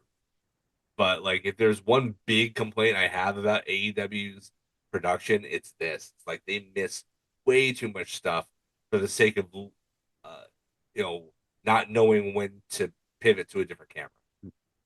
I think what that boils down to, and I hate to say this, but well, actually, no, I don't hate to say this because I feel like I think every job in wrestling backstage should be done by people who were up front at one point or who were, in like, so producers miss shit like that because they're producers. They're not wrestlers. Yeah, They don't see the signs. Like I can look at a match and well, yeah, we'll talk about that for Collision for sure. Where like I definitely saw that shit coming based yeah. on the angles that I could see and Mhm. like what I could see was happening in the match. I saw that shit coming and I I've was like, I've switch seen it. cameras for dear God, please switch cameras. And no. I've never been on the other side of the curtain. Mm-hmm. Okay, But if you're but long enough wrestling fan, I've you seen see that enough shit. wrestling. I've Yeah. seen enough wrestling in my 40 years that I know the tropes and I know the patterns. It's like, Mm-hmm. oh yeah, this is. I mean, I don't know what Something's about to exact happen form it's right going to there. take, but something's going Yeah. to happen over there. They Yeah. better get to showing it. Which I'm so glad that the person who actually pulled it off, uh, hung on for as long as they did so they could get to show it, Yeah. even if it was like 10 seconds too late, really. Yeah. But yeah, um, I think but yeah, like that's Collision. So let's get to talking about Collision. yeah. All in all, Dynamite was freaking great. If you haven't seen it, watch it again before Wednesday. Because I don't know how they're going to top it, but that's the go home show. So they're going to do something Yeah. crazy. You might want the background. Wait, Uh, is it a go home or are we having collision on a Friday? Like nothing. Wait, Collision's on Thursday. Supercards on Friday, right? Supercards on. Okay. Yeah. So it's straight Wednesday, Thursday, Friday, Saturday of Oh my AEW. God. You got So much Dynamite, wrestling. Collision, If Ring I of wasn't Honor. unemployed, this would be a problem. Yeah. uh, but yeah, this Collision uh opens with Adam Cole, baby, coming out to do some story time. Kyle Fletcher comes out and is like, "Yeah, I deserve a title shot, guy." And then Danny Garcia comes out and is like, "No, you know what? I deserve a title shot, guy." And like Cole's I like, deserve a "Okay, title well, shot for win. I'm No, not you your don't, buddy, buddy. guy." Um, Cole, to his credit, is like, he does his best Tommy Dreamer impression. He says, "I'll take the both on," and uh Kyle is like, no, no, that's not good enough. That's stupid. So Garcia's like, you know what? You and I are wrestling in the main event tonight anyway. How about okay with you? It's okay with Cole. We just make it basically a number one contenders match, and whoever wins that goes to face Cole for the TNT title and all that. The They whole time, all Fletcher's like, agree. no, no, no, no. Yeah, But of course, that's what's happening. Fletcher was so good here too. He was just like, I mean, he could have, he should have held back a little bit because he was stepping on people's lines and stuff like that. But like, Yeah. you know, it's hard to hold that against him when he's so entertaining, being just a d bag heel about it. Yeah. Um, but yeah, that's what happens there. Um, they had a Tony Storm video package. It was great. Basically, it seems like they're probably not going to touch again. Just the way that this video ran, it was like, "I'll see you at All In." Like, huh? Are we not going to see? I don't know if we're going to see them touch again before the show. So I don't know. Probably not. But I mean, it's she'll show up, she'll Yeah. pose, she'll writhe on the ground. It'll be great. Right. uh, first actual match was the thing we alluded to earlier. One of the things we alluded to Yeah. earlier. Shelton Shelton Benjamin Benjamin versus versus Kevin Kevin Knight Knight, but also versus Nick Nick Wayne Wayne. for some reason. Yeah. Like Well, did you see they're anything about this before the show? no, Because they didn't I set didn't this up see on Dynamite. anything. Yeah, there was no like They I set didn't up two see thirds of this match on Dynamite, but they I didn't didn't. even see like a fan cam or like a Mama Wayne cam like promo or any like even like Christian going up to Tony Khan and being like, "Hey, add Nick Wayne to this match for no No, reason." Like I nothing. And then I'm they were like, wondering "Hey, if we got this three way coming up." Like, wait a minute, they set this up on Wednesday and it was not a three way. yeah. And the funniest part was like Nick Wayne didn't really. I don't want to say he didn't add anything because I mean he's so good. Like Yeah, he's always entertaining. He's going to be a big part of that company in yeah, years ahead. for sure. So it's not like he didn't do his job, and it's not like he didn't add anything to the match. In fact, he was actually pretty funny as the chicken heel Yeah. of the match. Honestly, like Benjamin was just destroying people right and Oh my left. And god, dude, wasn't he was he? just tossing them. Oh, like Shelton Benjamin has never looked as good as he has in this AEW run. Tony Khan He's is looked making sure good he looks along. like he should look. Yeah, yeah. Clearly, he's a big mark for like the early attitude or Mhm. early ruthless aggression era of the Yeah, WWE. At least the workers of that era. yeah. Um. Uh. But yeah, like he didn't really factor into things though. Like he he sort of did. Like he hit the handspring cutter. Are they did they rename that to be the Wayne's World? Is that what we're getting? I Because think it used any to just cutter be is like the a Wayne's World now. yeah, yeah. I think it's a Like, handspring cutter they hit him with. as Yeah. opposed to the one in the corner. But he hit him with that. And he went to pin him, but Knight got up on the top rope, hit the UFO splash, which looks amazing. Yeah. Like his frog splash is fantastic. Yes, it is. Um, I love a well formed frog splash. I'm all about form, you know. Like I still think our bar had the best. Like he looked like a damn frog when he actually did it. Yeah. Like love machine, baby. Uh, but yeah, like he hit both of them and Nick Wayne rolled off and he pinned Shelton. I don't see maybe they made this a triple threat so that Kevin Knight could pick up a win off of the back of somebody else while still selling the beatdown. But The like you could probably just have him like roll up Shelton Benjamin with the schoolboy and get the same effect in a singles match. Anyway, Nick Wayne gets a payday, so that's fine. I'm okay with that. I think maybe it's because Christian just was like, we're going to be the first father son tag team champions. Yeah. And so now they're They just would going to later insert him set and up stuff. they would later set up on the back of this uh a triple threat match at All In for the belts. Benjamin was apparently so incensed about what happened in this match that he accepted the challenge of both the patriarchy and Jet Speed. Um, kind of a weird back end way to squeeze the patriarchy in there, but I'm okay with it. Doesn't change It my does. wild ass prediction for that match incoming. I think I still think the Hurt's in a given pain, but I um, don't, but we'll talk about that. but yeah, I mean the match was fun. It was predictably chaotic and it was a lot of fun. Like uh I still man, I'm really high on the Nick Wayne train. Like that kid is something special. I'm glad they locked him in when he was 16. Right? I mean, obviously they saw something. Somebody saw Uh something, and they see Tony the Khan same thing followed the that right I see. advice. A natural. An Yeah, he is a natural. absolute He's very good natural. at this. Yeah, it's like it's almost like he was born into it. Um, after that, we had Claudio Castagnoli with another one of his half. I want to say he's speaking Swiss, but I don't know the difference between Swiss and German if he's not speaking German. So one of his It half and sounded half German to me, but I don't promos. I mean, is he just saying the same thing in Swiss that he says in I don't know. English? I'm not sure. Like, and they don't subtitle him, so I don't know what he's saying. I'm very much on the Lady Gaga side of things here. I don't speak German, but I can if you like. So, uh, yeah. I mean, I don't know if he was just repeating himself in a different language or not, but it looks like we're finally getting the rematch. They'll probably put Gabe Kidd in there instead of Pac because Pac's probably still injured.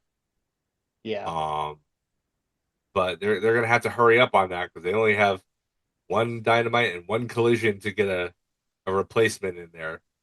So Yeah. if it's not Gabe Kidd, I don't even know who it could be. But like, Wheeler should not have done the Me Too thing. Um, oh, are you kidding me? That was the best part. Like, because he's such a dweeb. God, he's like, I was like, thanks for like that great The job point making is that someone he's like a a dweeb. bigger nerd. Like that I love that haircut and he's then this, like, God, come it's on, his guy. his hair is finally long enough where it completely covers his eyes. And I kind of love it because he looks like a shaggy dog. Somebody put up a picture of the sheepdog from Looney Tunes and was like, they need to Yeah, do the obvious yeah. crossover. Hey, it's a Warner Brothers property. It Like is. it could Yeah. be done very easily. Yeah, it could be done.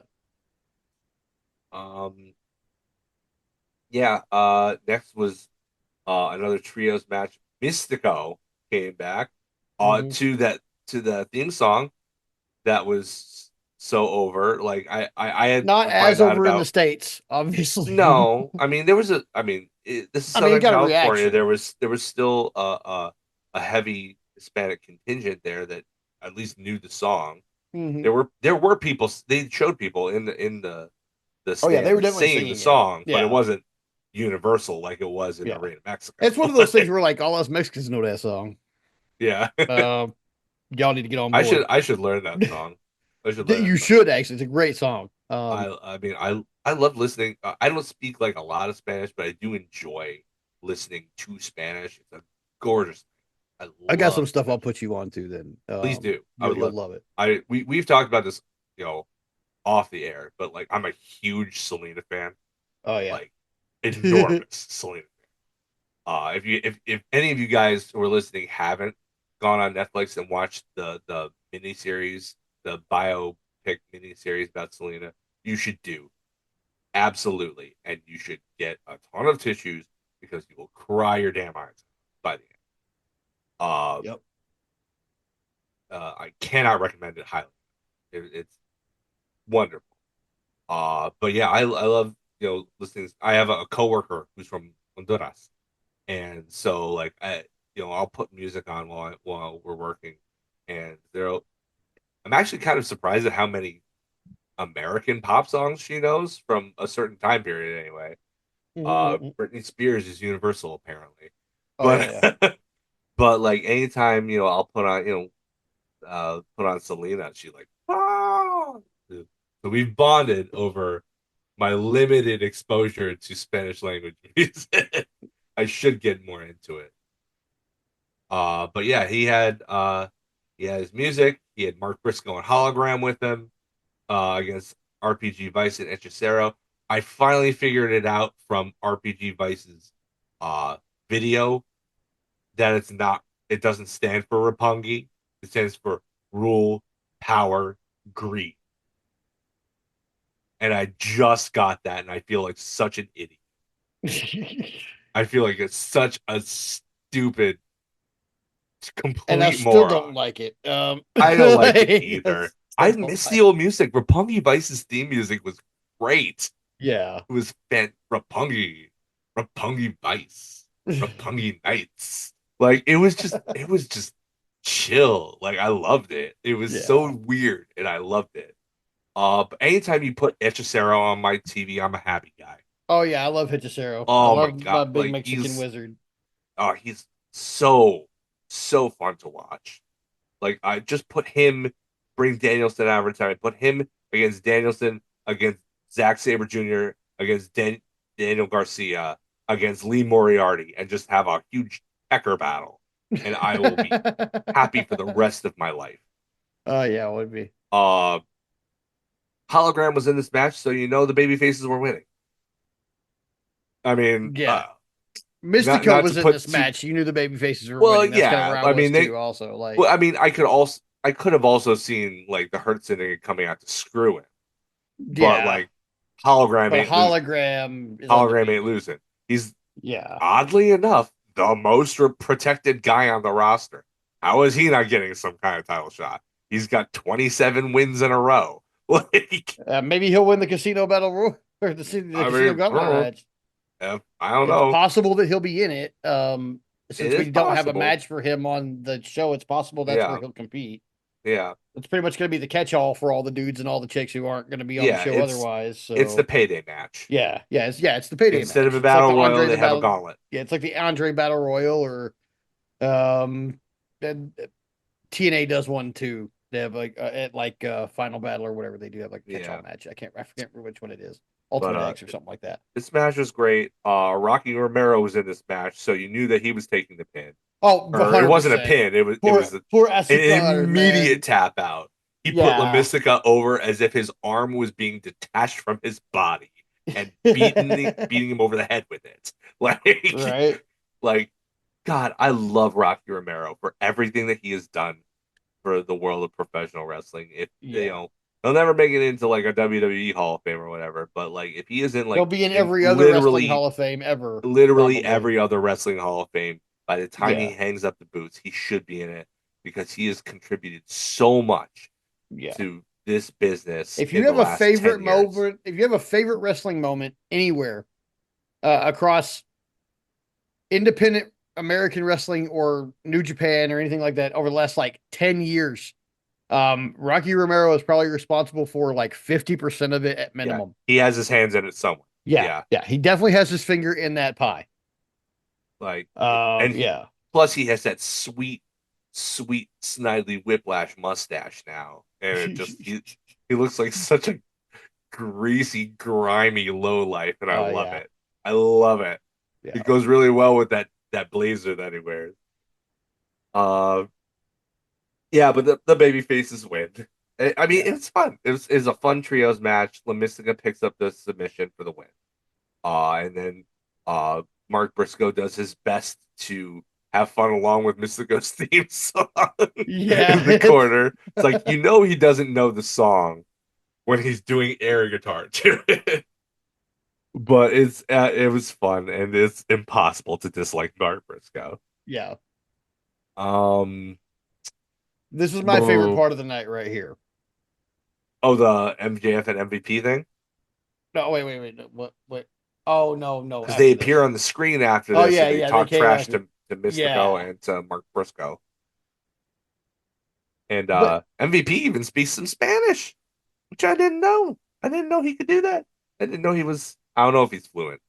He could have just learned just enough to cut that promo. But I appreciate it. I thought it was well done. Got heat clearly with the audience. The audience knew what he was saying, and they didn't like what he was saying. So, yeah, I didn't like what he was saying either. Dickweed. uh, oh wait, no, I remember it because I distinctly remember the word cabron, and I know what that means. Oh, it's funny when you start learning other languages, the first words you gravitate towards are always the same. Hmm. Uh, but yeah, I mean, it wasn't anything groundbreaking or whatever. But it's like, yeah, I don't want to have a talky talk, but yeah, well, I'll meet you next week, blah blah blah. Oh no, y'all are definitely having a talkie talk. All right, like Yeah. that's Oh happening. yeah, It's it's they they happening. it's They had a on a graphic and poster everything. now. It says talkie It talk. Yeah, has a graphic that's happening. yeah, that shit's happening. So it's all But talkie talk is all elite. you said that the next thing that happened was your favorite thing. This is So my favorite thing of the night. you can cover this one for Okay, sure. so of course it's collision. So Max Caster comes out. Um, his stupid little chant has gotten over somehow, and the crowd's doing it with It's him now. So now he's gone from like they do it with him, and now he starts a second chant of this crowd sucks, and they do that with him too. yeah. It Um, started out ironic and then became sincere. yeah, now it's a thing. So now I he's knew that somehow was going to happen he's though. somehow over again for this thing that it's just It so it simple and stupid, like it's really simple and stupid and persistent. and persistent. But it's And that he's persistent entertaining. part. It is fun watching him get the crap kicked out of him. Yeah. He is So very good at putting other people over. He's very, very, very good at that. yeah. Now this isn't why this was my favorite part of the night. This is my favorite part of the night because the person to last 5 minutes with the best wrestler alive ends up being Scorpio Sky, and we get a whole big like SCU lore video along with it, and then he Yeah. shows up with Christopher Daniels, old school SCU, Yeah. and Top Flight. So are he and Top Flight the new SCU? I'm okay with that. I'm totally cool I with am it. very okay with that. They have been aimless for months and Yes, months they and have. months. And I think, and also Scorpio Sky's gear was amazing. Oh, dude, it was And so his cool, new wasn't it? theme song, the Rocky inspired theme song, I loved it. I loved all of fantastic. it, dude. Yeah. Like the whole presentation was great. And so if they needed to wait until they were Southern California to get the hometown pop, I don't know how long he's been ready to come back or with what they've had. I'm glad that they chose it because this was absolutely the perfect way to do it. Yeah. I am with you on this one. This was one of my favorite things. I loved this. Like I the loved match it. lasted 55 seconds. Yeah. Who I cares? imagine he's going to be in the Casino Gauntlet, just because Probably. catch all. Or SCU is going to have like a trios match on the pre-show or whatever. I don't know Yeah. when the pre-show starts. They were saying that the show starts at like 2 o'clock my time in the afternoon, Yeah. which I'm like, holy crap, because their shows go Why, to like 11 or 12 at night. Like it's like 12 hours of why would wrestling. they do that? I don't know. Like it's hot in Oh, Texas well, it's a in the dome. middle of the It's an freaking day. enclosed thing. They only open the roof if it's under 70 degrees.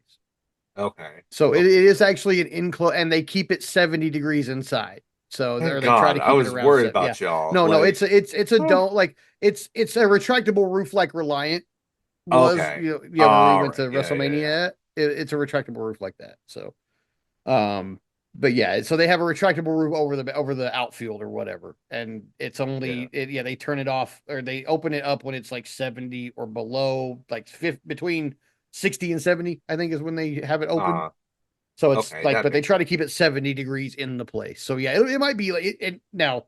See, it's July 12th. It's Saturday. It's gonna be 2 p.m. in the afternoon. It's probably gonna be 112 fucking degrees outside. Probably. That's what I But was it'll be thinking. a I didn't nice know like about the retractable 70 roof. or 80 and balmy inside there, probably. Probably be real sweaty, Oh but yeah, it's gonna yeah, be. Oh, dude, wear your fucking deodorant, kids. I please, hate that I have to please. remind y'all, and I hate that like the most brilliant piece of wrestling merchandise I've ever seen in my life was a heel selling soap.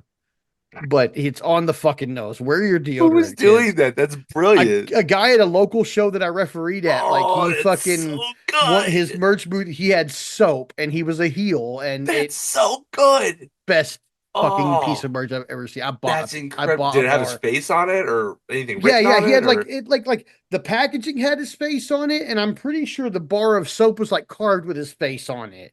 that's the And it was that's like the on the other best side thing said I've like ever heard. clean your ass or something like that. And I That used it, man. Like I really did that's the use it. best thing I've ever freaking It heard. smelled That's good. It amazing. smelled That's like Irish fantastic. Spring or something. Find out Like I who was like, that was.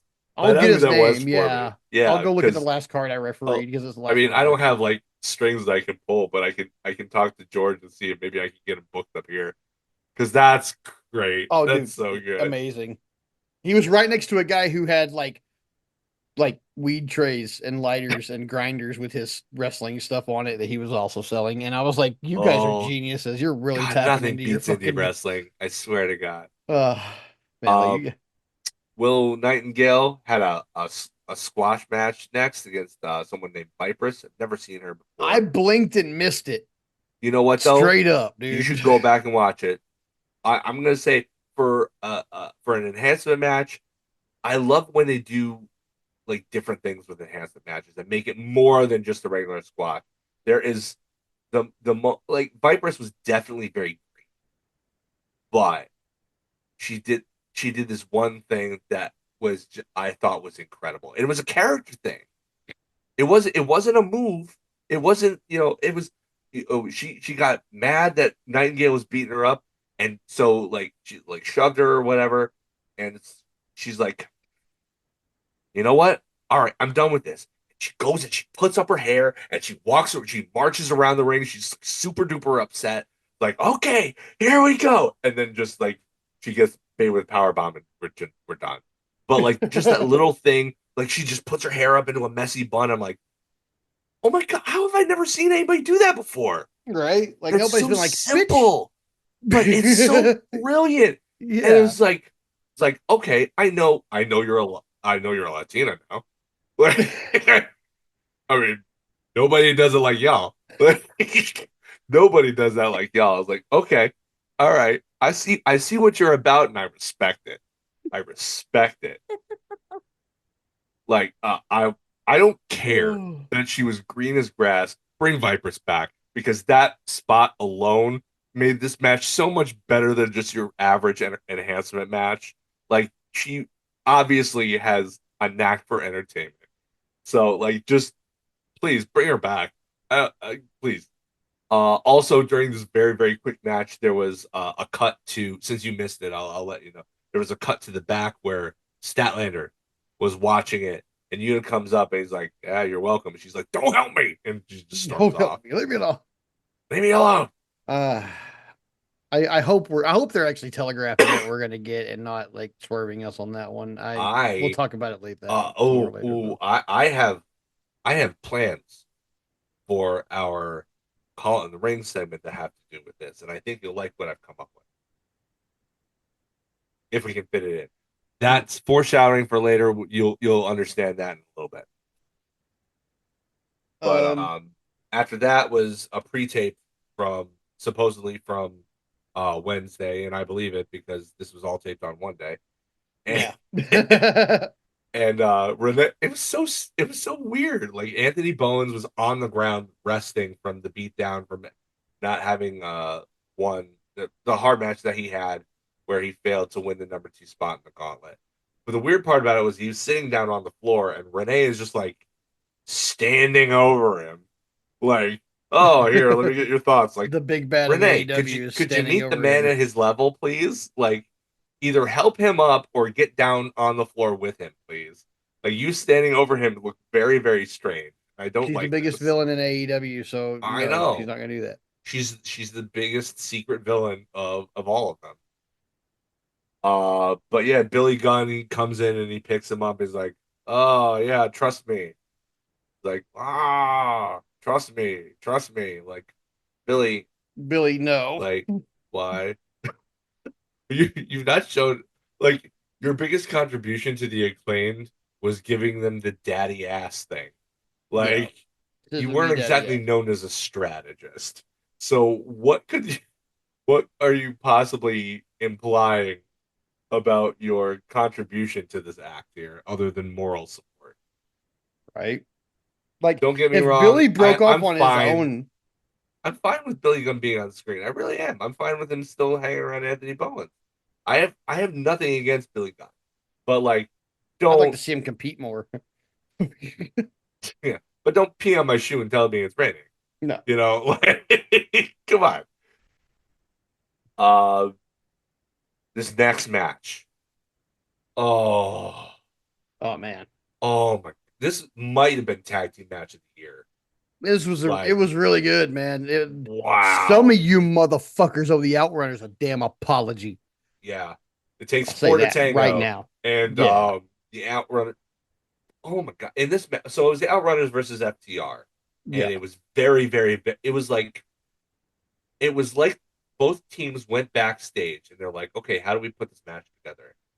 And the Outrunners said, "Okay, well, we're like the '80s guys, and you guys are kind of like the '80s guys. Yeah. Why don't we have the most '80s tag team match possible in the best way possible?"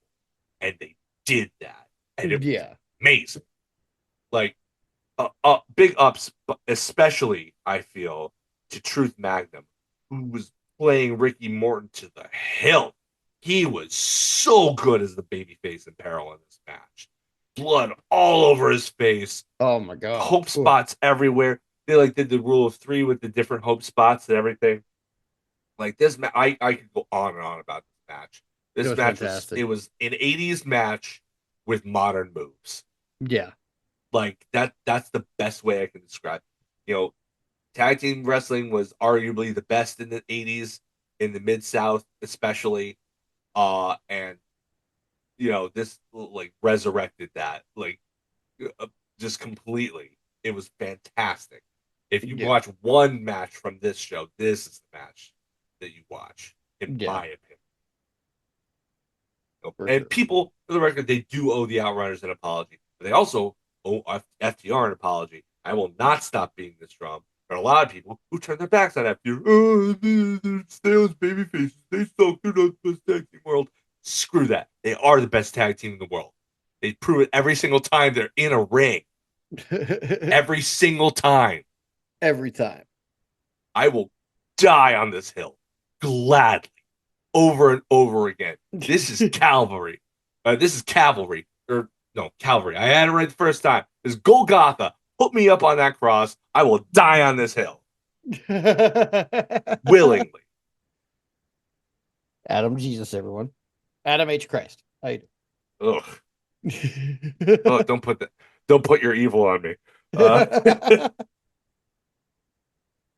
Uh, uh, Then we had an 8-woman tag match.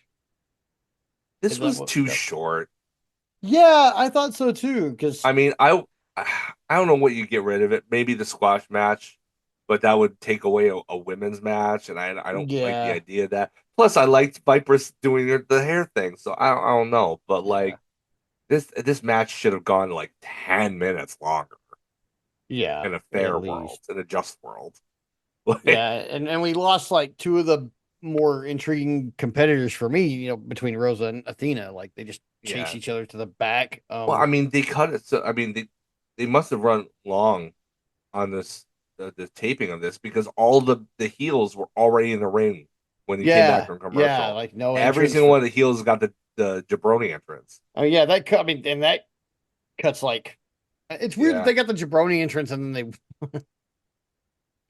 yeah, but that also did. I mean, not giving four people an entrance that cuts 10 minutes off your match right there. yeah. That's So, true. but yeah, I mean, it's weird that they got the jabroni entrance and then they win. And then Yeah, Athena's not yeah. even there at the end. I mean, Like part of me, part of me respects the fact that they were going against the trope. mhm, Part of me respects that because you don't expect it, mhm. but then you realize who was in the match. You realize that uh Megan Bain was in the match. Like, oh yeah, Oh yeah, yeah, yeah, she's winning. She had a sick running Liger bomb too. yeah. It was pretty. That was great. Um, but yeah, like it. This, I mean, this was a showcase, but it uh wasn't as long or as good as it could have been because of it. So, Yeah, I'm glad that they put them on the card, but I'm kind of annoyed that they couldn't have cut like 5 minutes from both the trios match and the triple threat to yeah, accommodate more. You know. right. All right. Adam Cole comes back after commentary because it's main event time. Daniel Garcia versus Kyle Fletcher. Winner goes on to face Cole for the TNT title and All In. Don Callis is Hmm. also on commentary because, of He's course, he always is. on commentary. Fucking hot dog. Yeah. I like how um Murder Hawk Monster is down here too, and he doesn't do anything. He's not. He doesn't do anything. He doesn't factor into the match at all. He doesn't run interference. He doesn't interfere. He doesn't do anything. Kyle Fletcher wins fairly cleanly, sort of. I mean, it's about as he wins about as dirtily as clean gets. You know, um, because uh, he busts him open. He kicks the crap out of him for a while. I mean, this was a good back and forth match, but at the end, Yeah, they both uh what was it? I think it was they both suplexed each other outside the ring, I think, and yeah, then uh Fletcher power bombs him Garcia onto the apron, and it just like destroys him, absolutely obliterates him to the point where Adam Cole gets up off commentary and is like he's trying to will Garcia into the ring, uh, which he does, only to walk immediately into that awesome kick he does in the corner and a yeah, brainbuster. So I can imagine that regardless of what happens between Fletcher and Cole, that Garcia and Cole are still going to have are going to develop more problems after this because he would have lost the match either way, and he could have avoided a kick to the face and a brainbuster if he had just taken the count out. yeah, So, which is Cole's fault. yeah. Adam Cole Why willed did him to you get his ass encourage beat. me to walk to my doom? What do you have against me? All this paranoid stuff I could definitely see coming out of this situation. Gotta stop Um, listening to you. yeah, Like I might be green, but I can't listen to yeah. you. Like, The match was good. I mean, Kyle Fletcher has this uncanny ability to sell for anybody, despite the fact that there's like a 6 inch height differential. Like yeah, he makes everybody's stuff look good. Like he just and my boy Danny Garcia.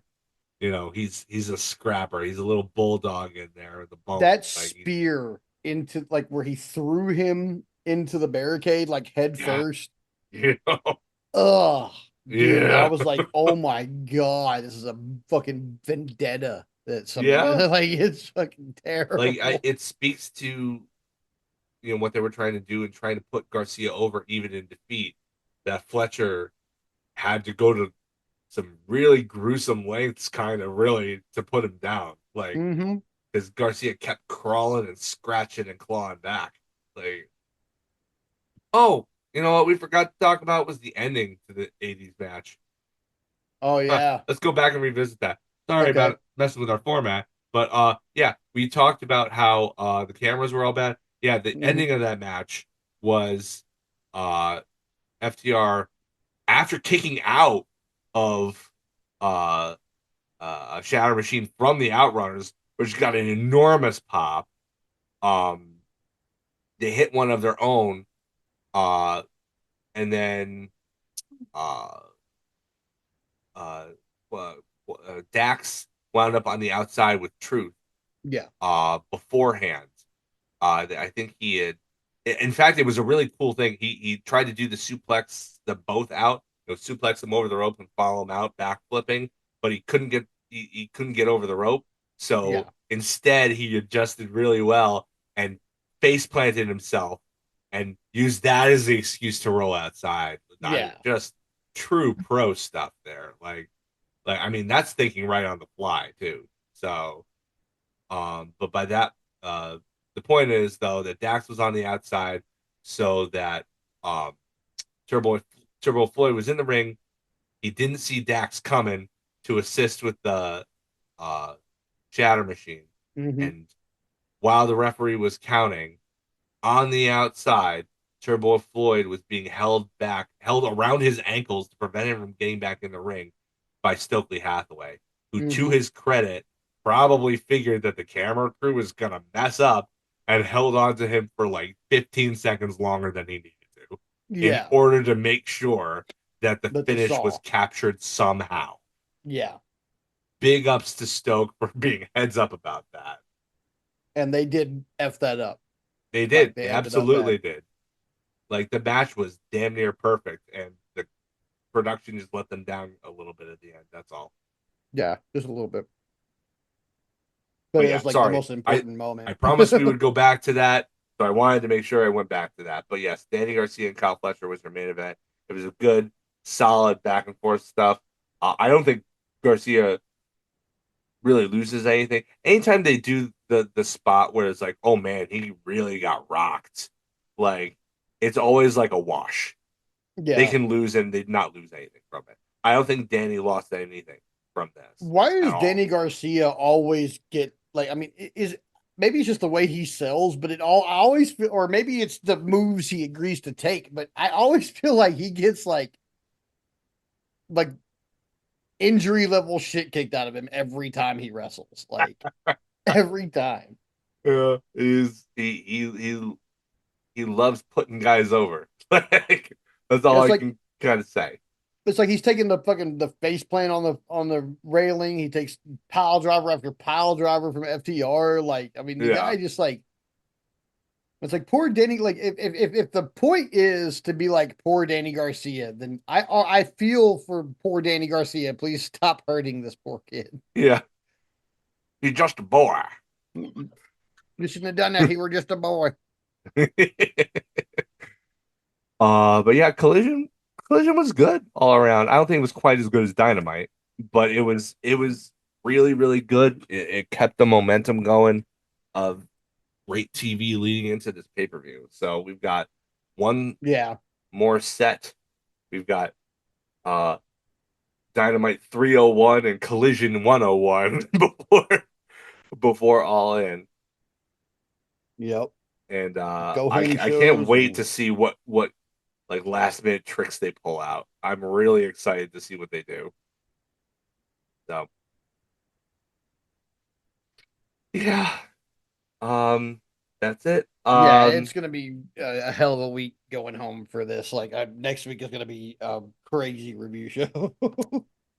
Yeah, yeah. I think honestly, I think what we'll probably do is just skip our normal call in the ring segment and just have the call in ring segment be the all in review because I mean There's gonna we be a we lot. we are very much aware of how long we run anyway. We don't want to be those guys. So Yeah. That we pay per want to view's be already going to be long. I mean, it starts at 2. We're going to be have a lot to cover, yeah. So and we're going to have a lot to say about the things that we do see. I'm positive if absolutely even no one of question. my predictions comes true, it's going to be fucking crazy.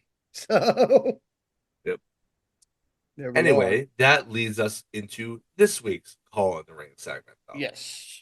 Uh so the genesis of this idea was a blue sky post that I saw that I commented on about how They have two casino gauntlet matches on the all in card. One for the men and one for the women. I Yep. felt that it would be really cool to showcase how far the women's division has come by being the first gauntlet match to go the full 21 supposed entrants, kayfabe entrants in the match. So what Aaron and I are going to do is we are going to book that match. Uh, we both know that Chris Statlander is the number one entrant. They are going to determine the number two entrant with another four-way match this coming Dynamite. I want to say it's Megan Bain versus Tech. Was it Tekla Tekla, yeah. versus? Oh gosh, who is it? I can't remember who else. It's on Blue Sky. I mean, I know who I feel is probably gonna win that. But uh, and if I had my way, I would book it that way. But I don't know who's gonna win. Let me see if I can find out, and we can always edit this part out to look like we're smarter than this, more prepared than You know I'm this. not gonna do that. Well, Uh, just put a little bookmark here. Number two spot in women's casino gauntlet. Uh, let's see. Uh, it so it's gonna is be Megan Bain, Ty Mello, Aminata, and Tekla. okay. So yeah, I know who I would put I in mean, it's there, gonna be but Megan Bain. Are we I'm on the same are we page? both on the same page there? Yeah. Yeah, I would put Megan Bain in that spot anyway. Hmm. If I was booking it regardless of that match. But uh so I'm glad that Tony Khan and I are probably in agreement there. But what we're gonna do is we're going to I guess running on the assumption that it's gonna be Megan Bain at number two. Yeah.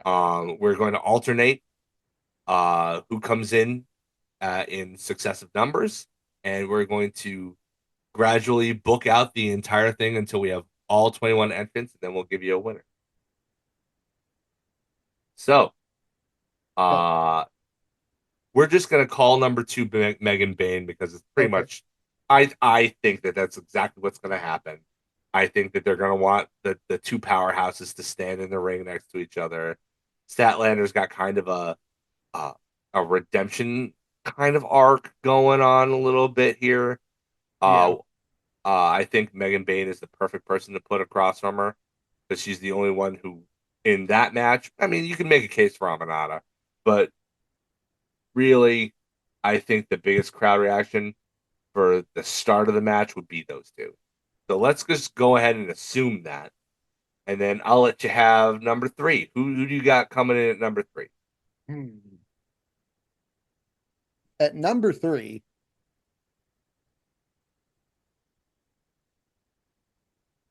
now this is barring any existing injury rumors or anything like that, but um, I think number three is Jamie Hayter. Yeah, I wanted to put her on my list, and I wound up not because I don't know the extent of her injury.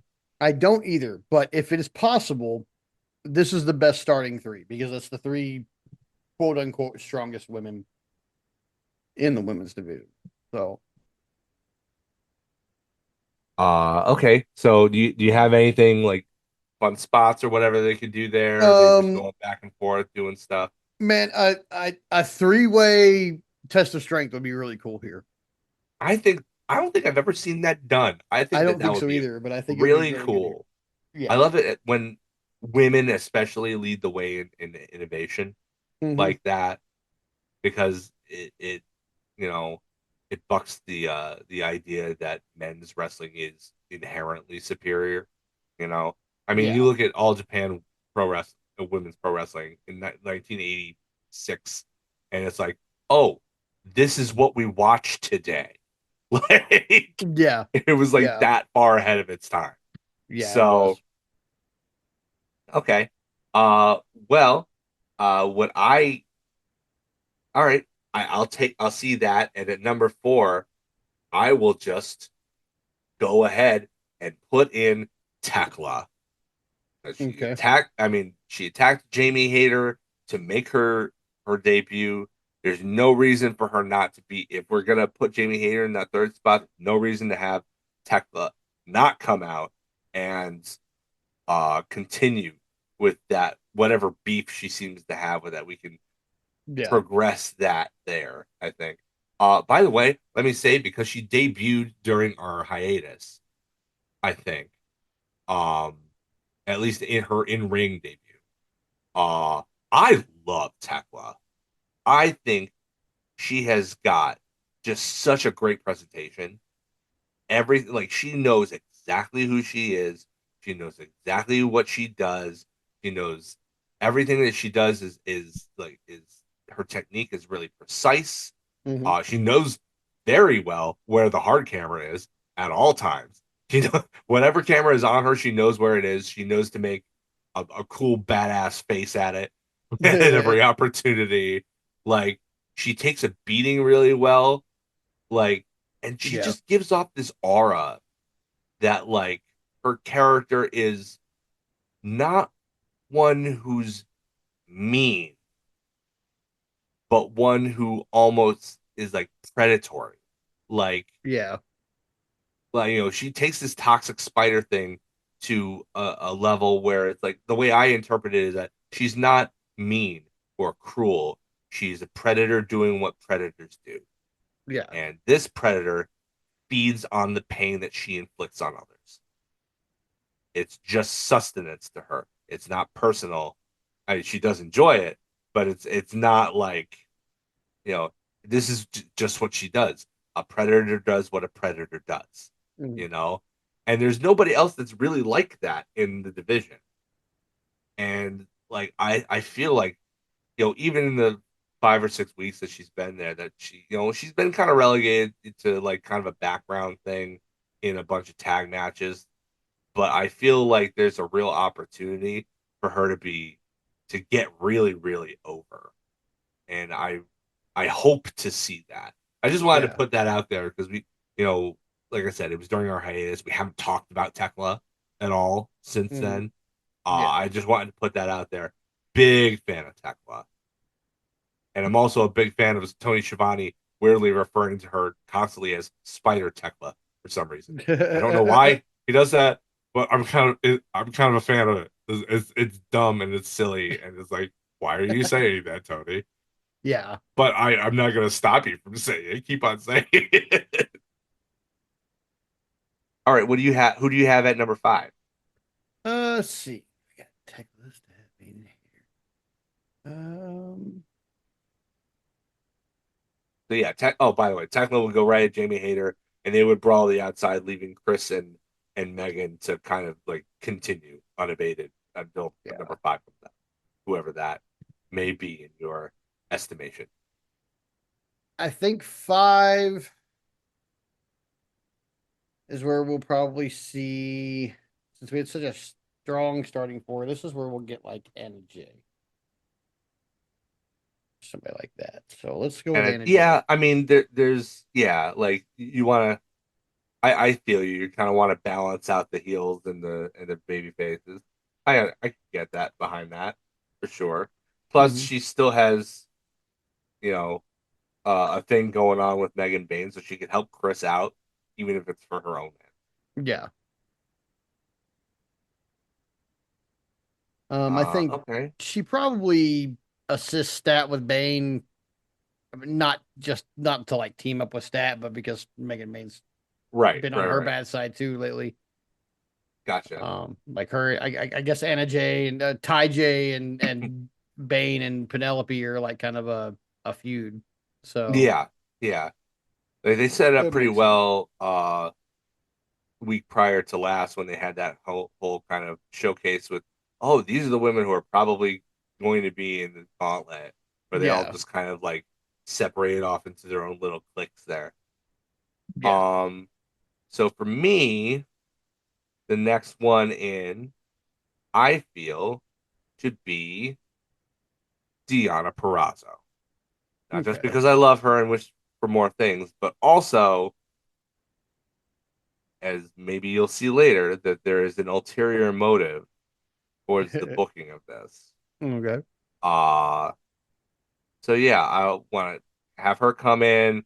I'll probably have, take I would probably have her just kind of walk around the ring, kind of take her time, do the heel, I'm too good for this, I'll pick my spot deal before Yeah. she heads into the ring.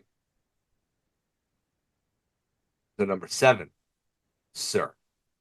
And remember that Uh, these intervals, by nature of this, are all random. So like it's not yeah. like we'll give them enough time to do the things that we want them to do, and probably don't want. Yeah. It's not the long match we want Let's see, that's people. six. But So number seven, a third of the way through.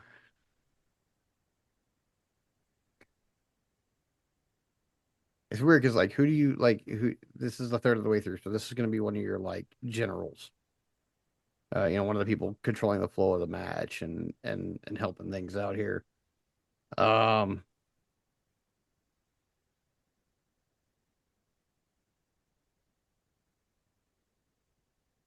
I think maybe Serena Deeb is right here. Serena Deeb, Yeah, all because right, she all could come right, in and clean up anything bad that's going off script, and also facilitate the remaining part of the match's all booking. right, all That's right. that. There'll probably be about three people like her in a match, but she'd probably be the most reliable one out of everybody on this roster. Gotcha, gotcha. No, I love Deep. I didn't even have her on my list. That's how deep Oh, it's a this hell of a deep roster roster, isn't runs it? now. It's Yeah, it's so nice because even a year ago a it little was thinner. not nearly this good. Yeah.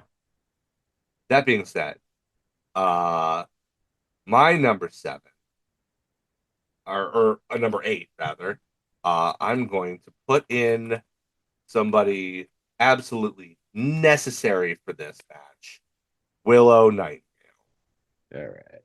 She comes in, she cleans house of all the heels, and then she has this face to face with Chris Statlander for just enough to get the crowd wanting to see them fight it out before she gets her both participants get their legs taken out from under them by doesn't really matter who, but somebody else to distract them so that they don't touch yet.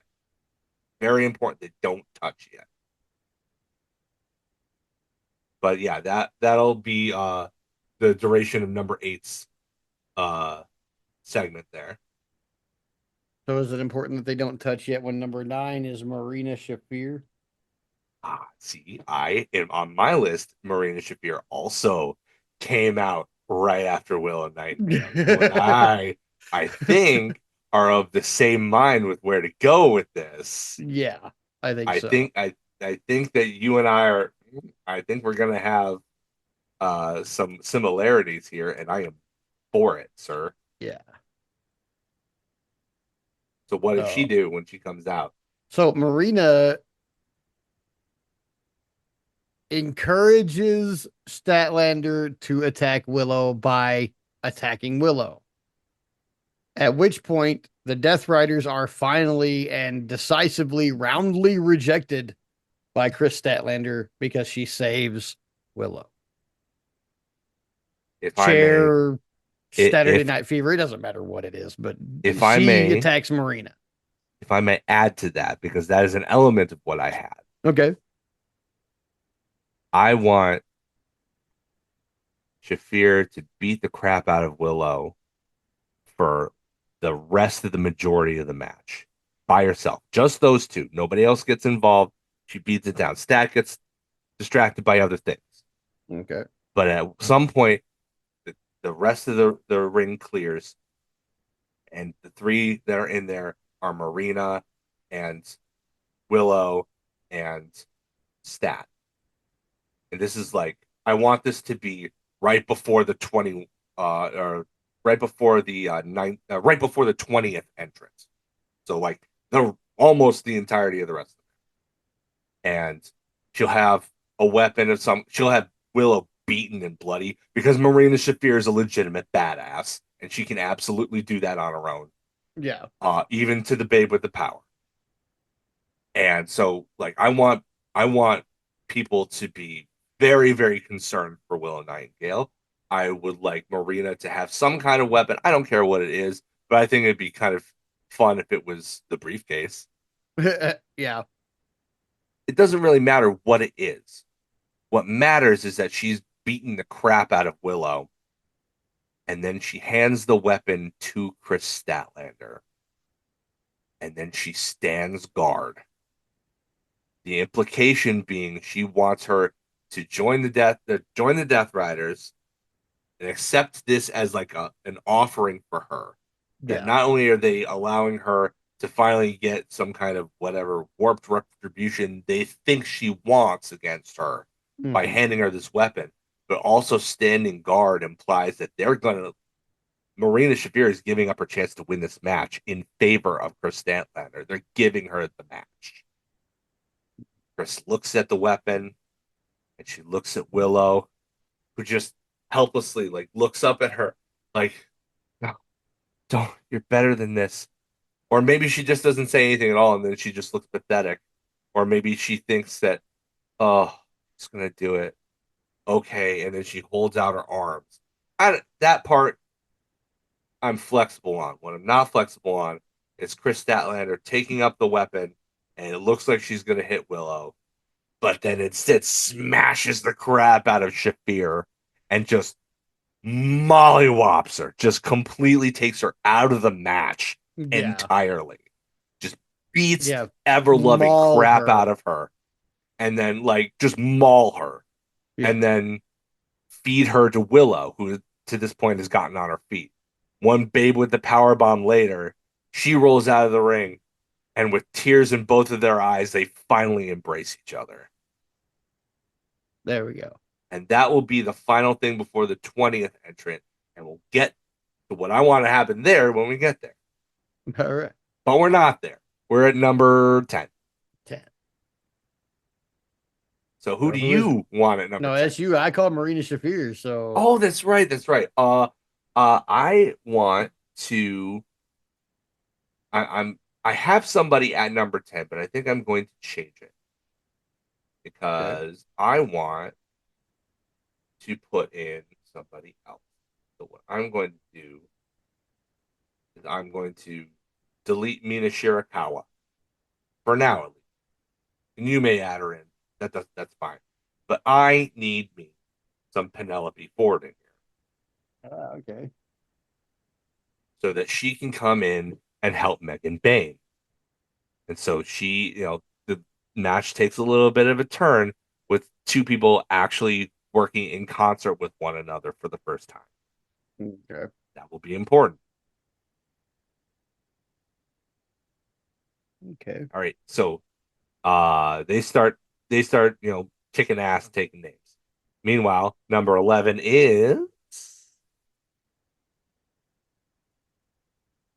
who do you want at number 11? Surprise return, Ruby Soho.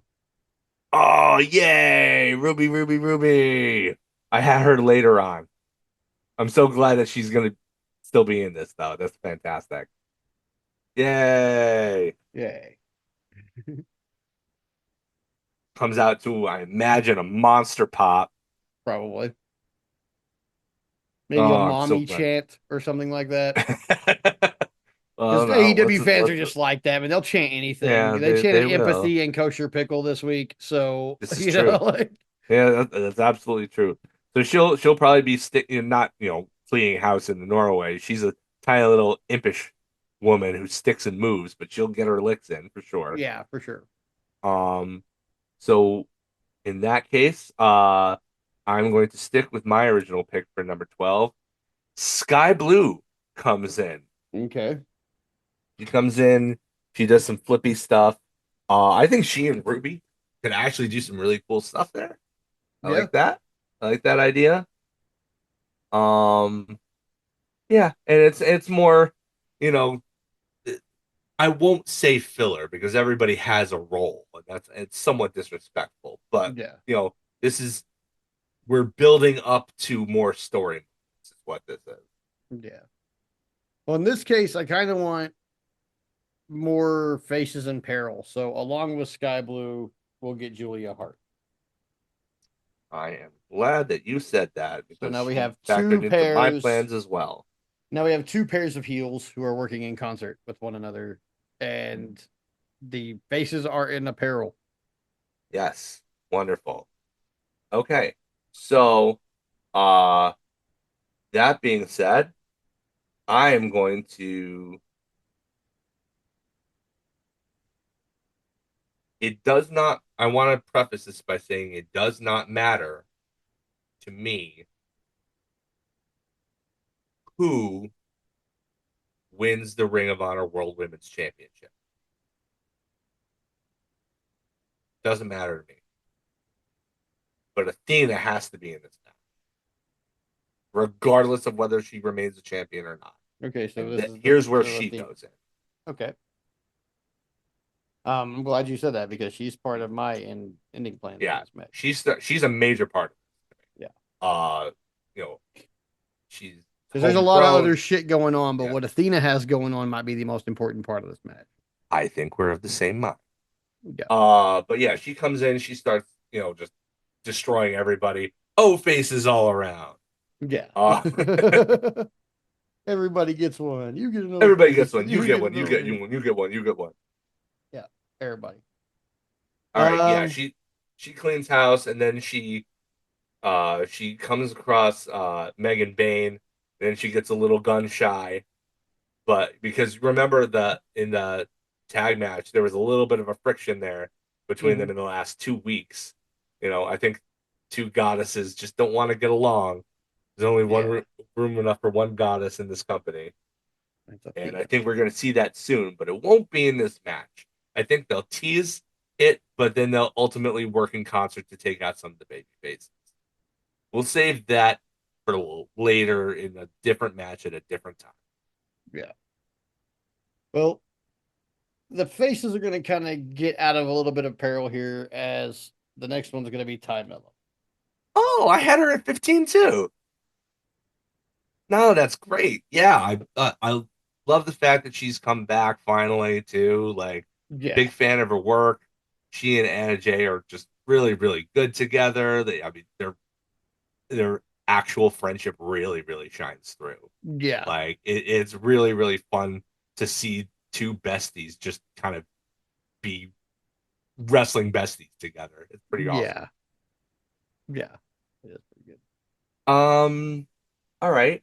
Uh, yeah, I imagine that she helps out Anna Jay, right? And they do Mhm. some pairing off maybe. Yeah. Uh, I am going to go for my number 16. I'm going to go with the other half of what we need here.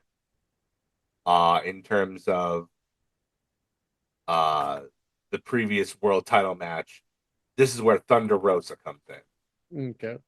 And she goes in, regardless of whether she's the champion or not, whether she's screwed out of it, she goes immediately for Athena because of course she does. Mhm.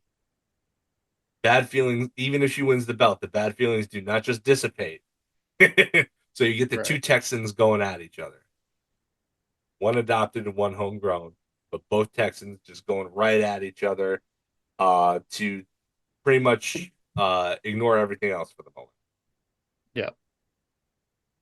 And this is where I will bring in because it doesn't matter who wins the ROH Women's World Title, but the heir apparent, Billy Starks. Oh, I didn't even have Billy on mine. That's a good Yeah. call, though. I like that. Very Billy much like interrupts that. Thunder Rosa because Athena has better shit to do. Yeah, that's Just gonna true. say it like I that. mean, what So are minions for, right? yeah, that's not me dissing on Thunder Rosa. That's just me saying like Athena has something else going on, Yeah, she does. and Thunder Rosa's part of it is over. So Yes, they sure I think that's yeah clear. yeah. Um, so for 18, I had Ruby Soho. So who I will probably put here. This is probably where I'm going to put in. Um, You know who I'm gonna put in? I'm gonna put Mina Shirakawa back in there. Okay.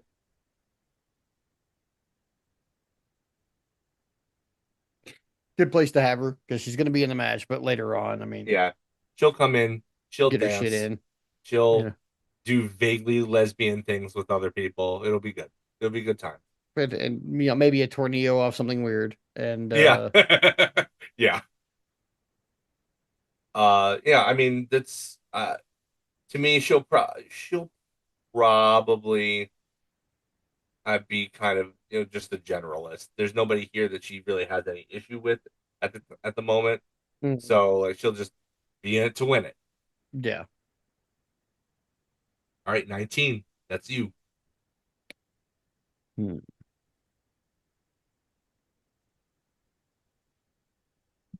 19th Isla Dawn. Oh, so you're going with those rumors then. Yeah, I think she shows up. Ooh. All right, all right.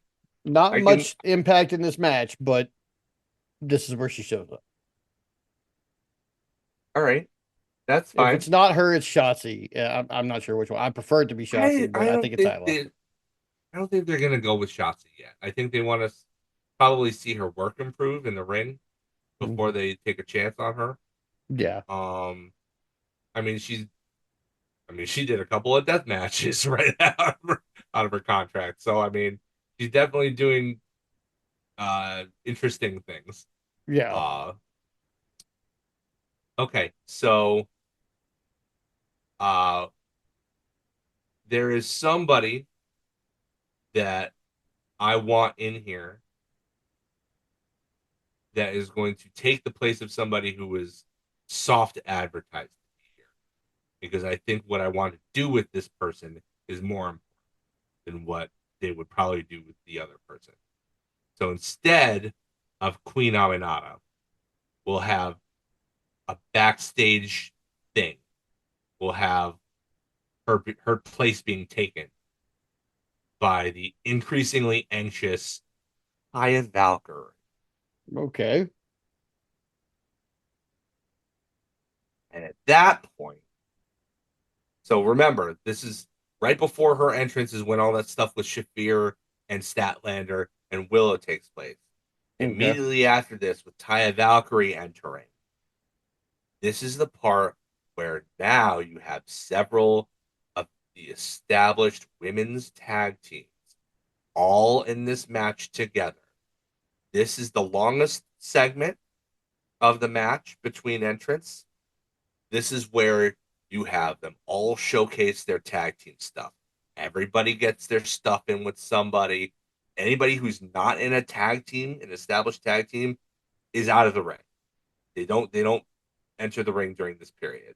It's all Okay. about the showcase of the division that they're very, very clearly building.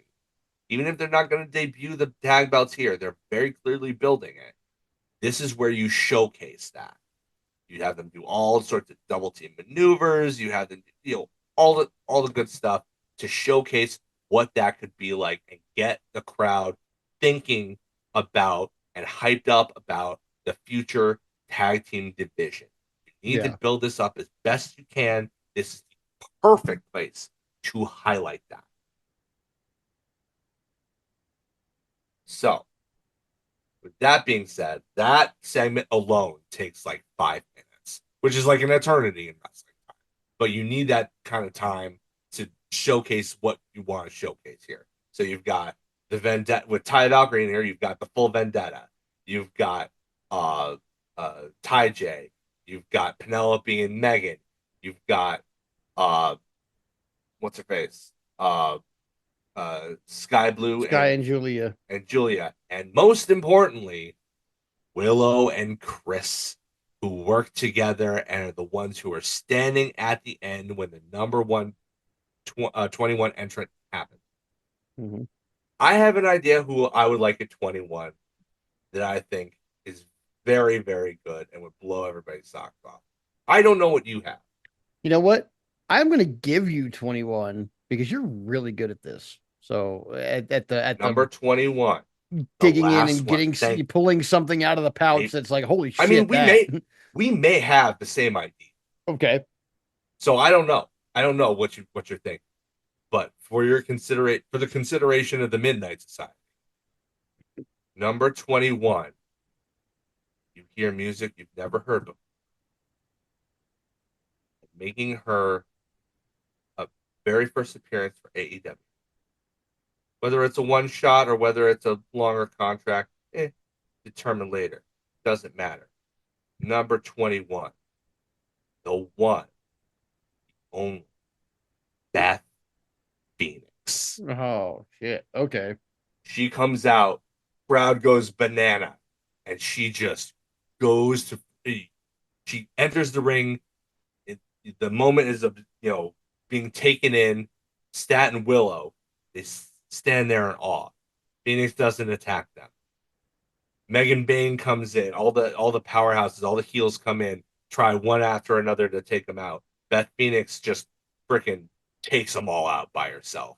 Just freaking. In fact, I would have Megan Bain be the last one, so you have the face off, and then Hmm. that's when the both of them go out of the ring. So at the end,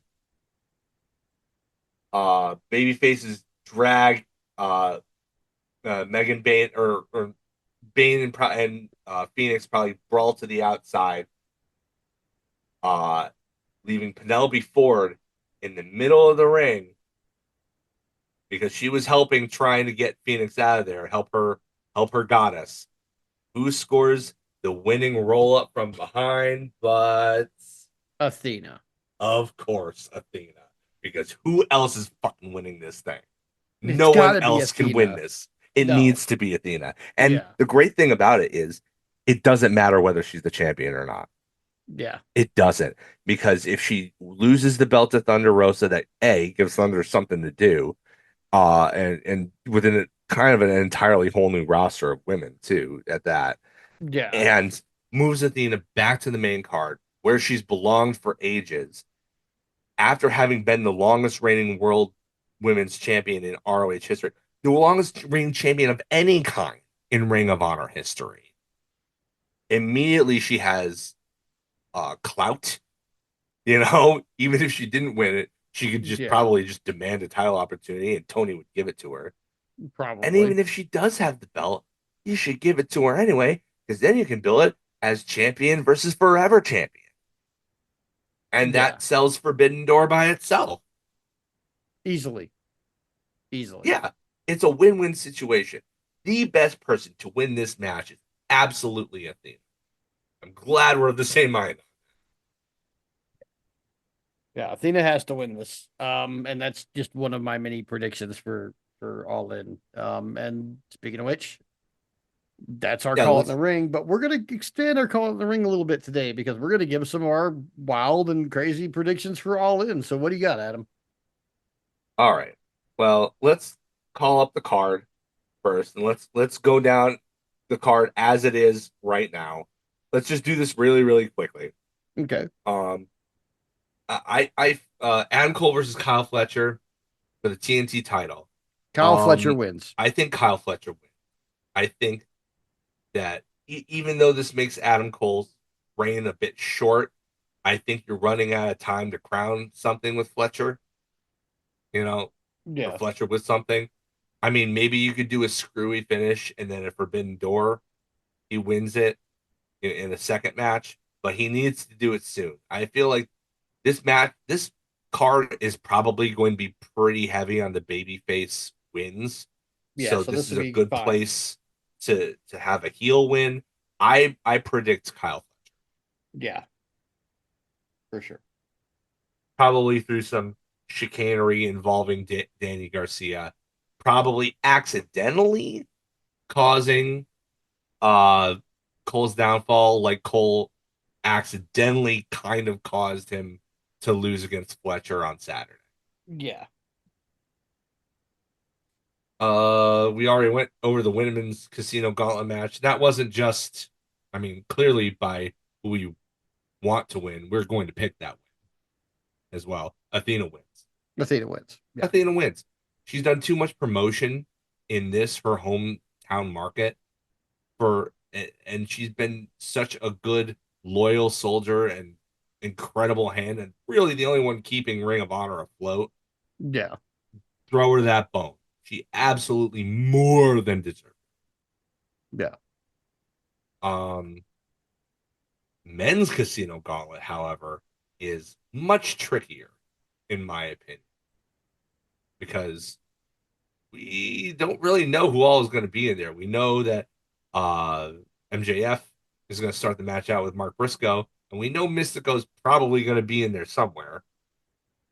Other than that, Um, I think Darby um, Allin wins it or Mark Briscoe. That's I my mean, outside. Like I really want it to happen, but it probably won't. But Darby, I think, is who wins that one. Darby's a great guess. I think we're. I Um, think this is how we're gonna pave Darby's way to the title past the Death Riders.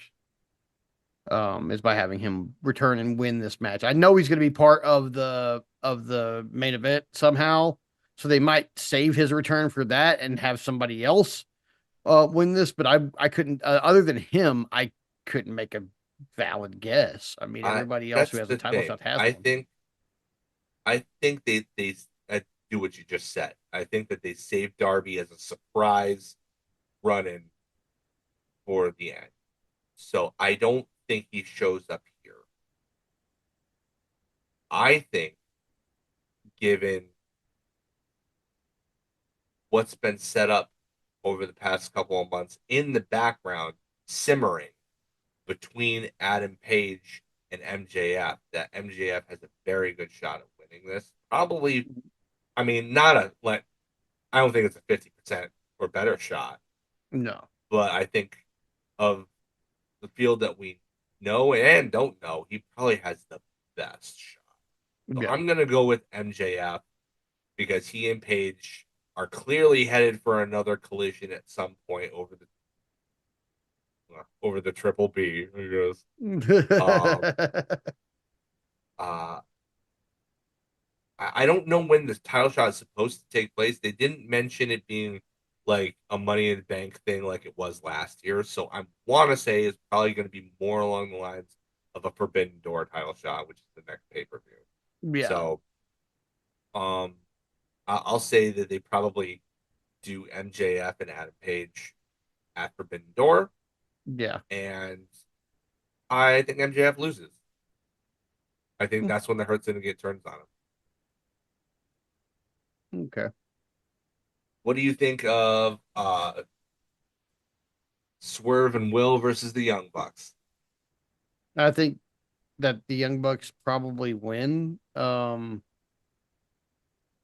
Just to take those two guys off of Tony Khan's plate for a year, Yeah, basically, as far as the world title goes. But also, yeah. I can see it going the other way too. So, I, and I'm Tony Khan doing I'm some with kind of you wild for gimmick where re we're the EVPs.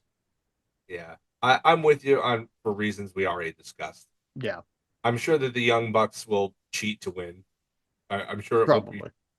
Uh, but I think they'll tease Swerve and Osprey having discord with each other.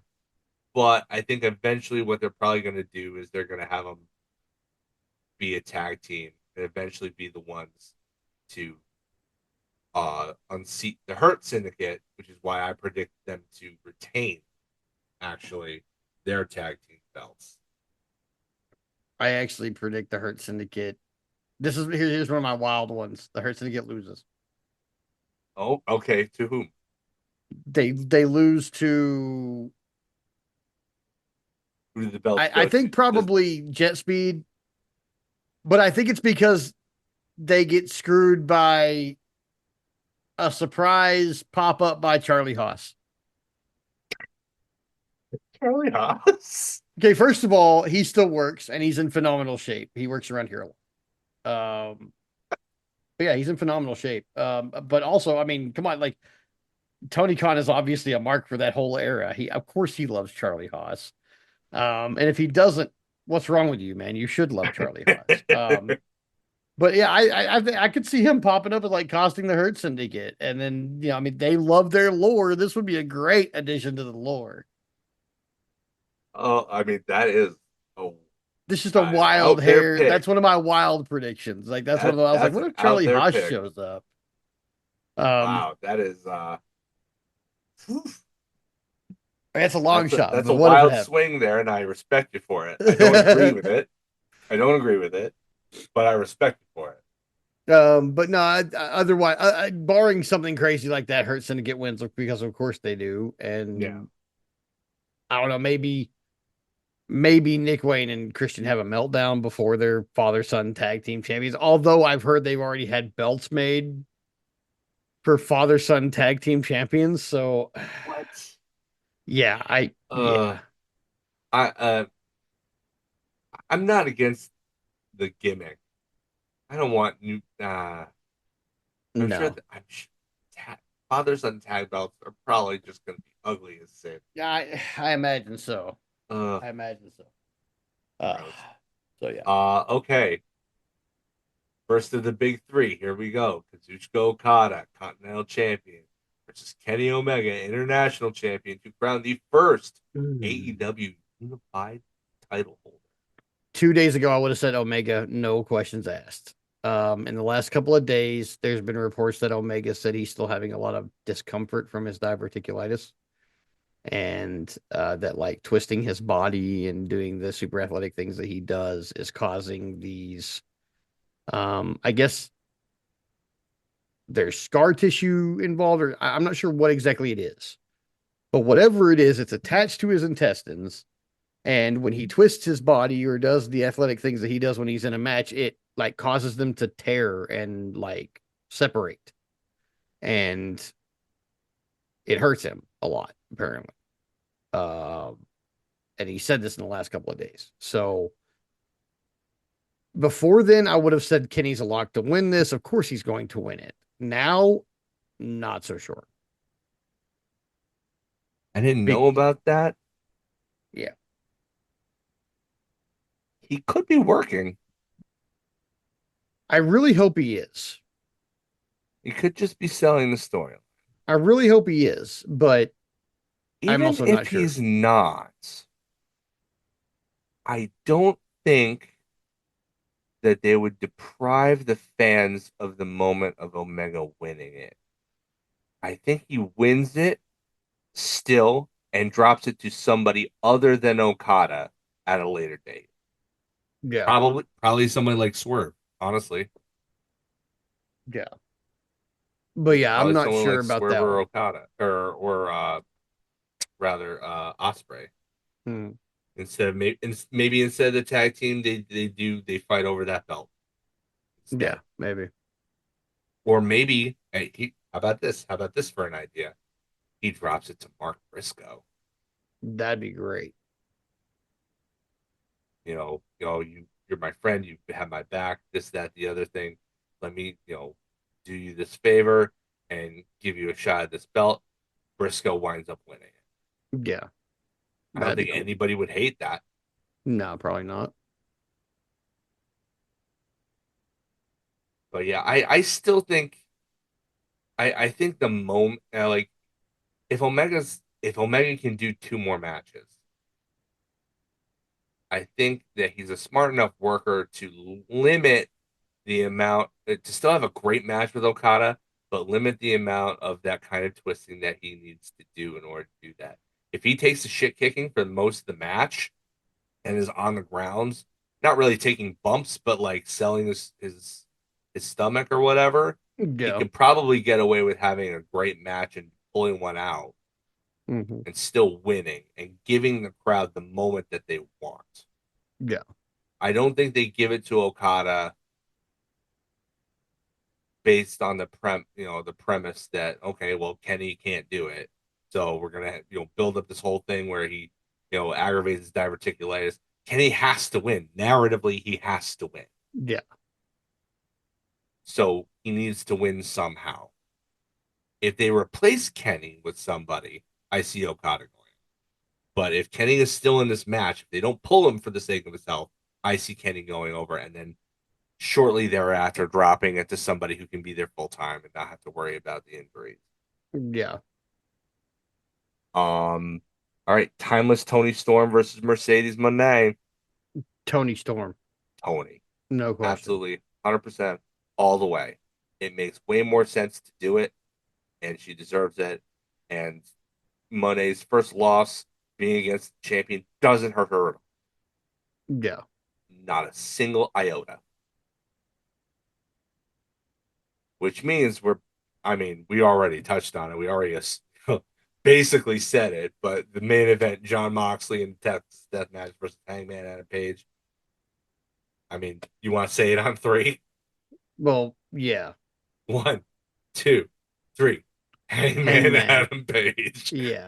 Like it's Now Hangman wins, but this match ends with Bryan Danielson with a bag over Jon Moxley's head.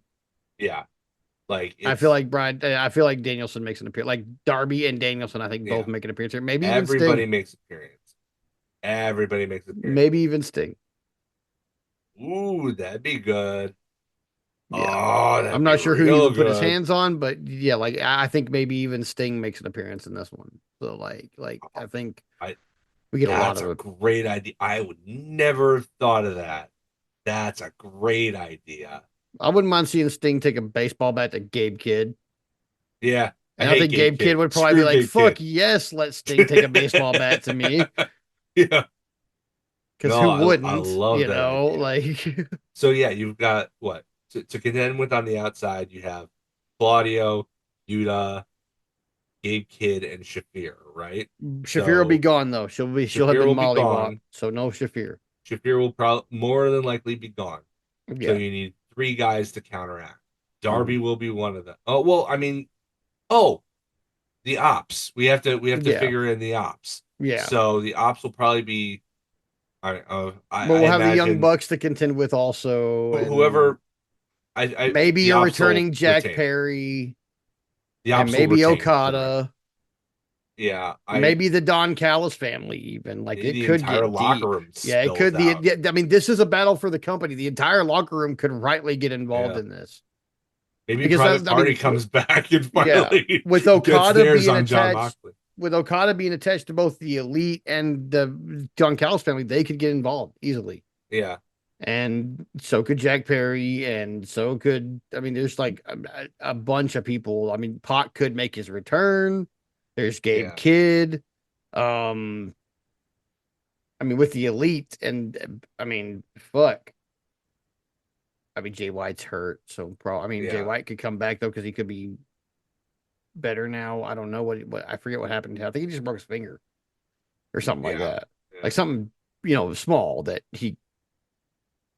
wouldn't take too long to heal. I think it was Right. something small like that. So, like Jay White could be back, the Guns could be back. I mean, there's a Yeah, they've been lot gone of for different things that could happen here. It's going to be an overbooked mess. I'm here for it, 100%. yeah. If there's So, one time on this entire card where an overbooked mess is not only legitimately justified, but also probably desired by the audience. They want to see everybody get in this. This is Infinity War, people. yeah, This is this is everybody's it all right hands here. on deck here. Yeah, Um, but I think at the end of the day, Hangman Adam Page beats John Moxley.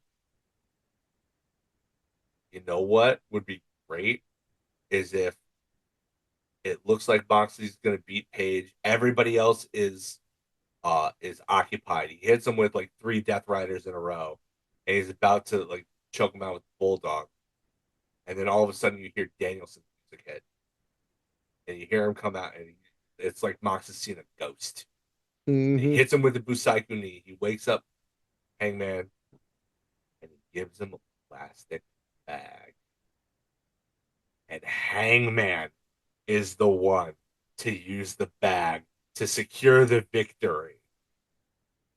I'll take How it. about how about that? I'd lose my fucking mind either way. I mean, How I'm about gonna that? when Darby Allen shows up and Bryan Danielson show up, like I'm gonna lose my mind, and I'm pretty sure both of those things are gonna happen. Yeah, I think so.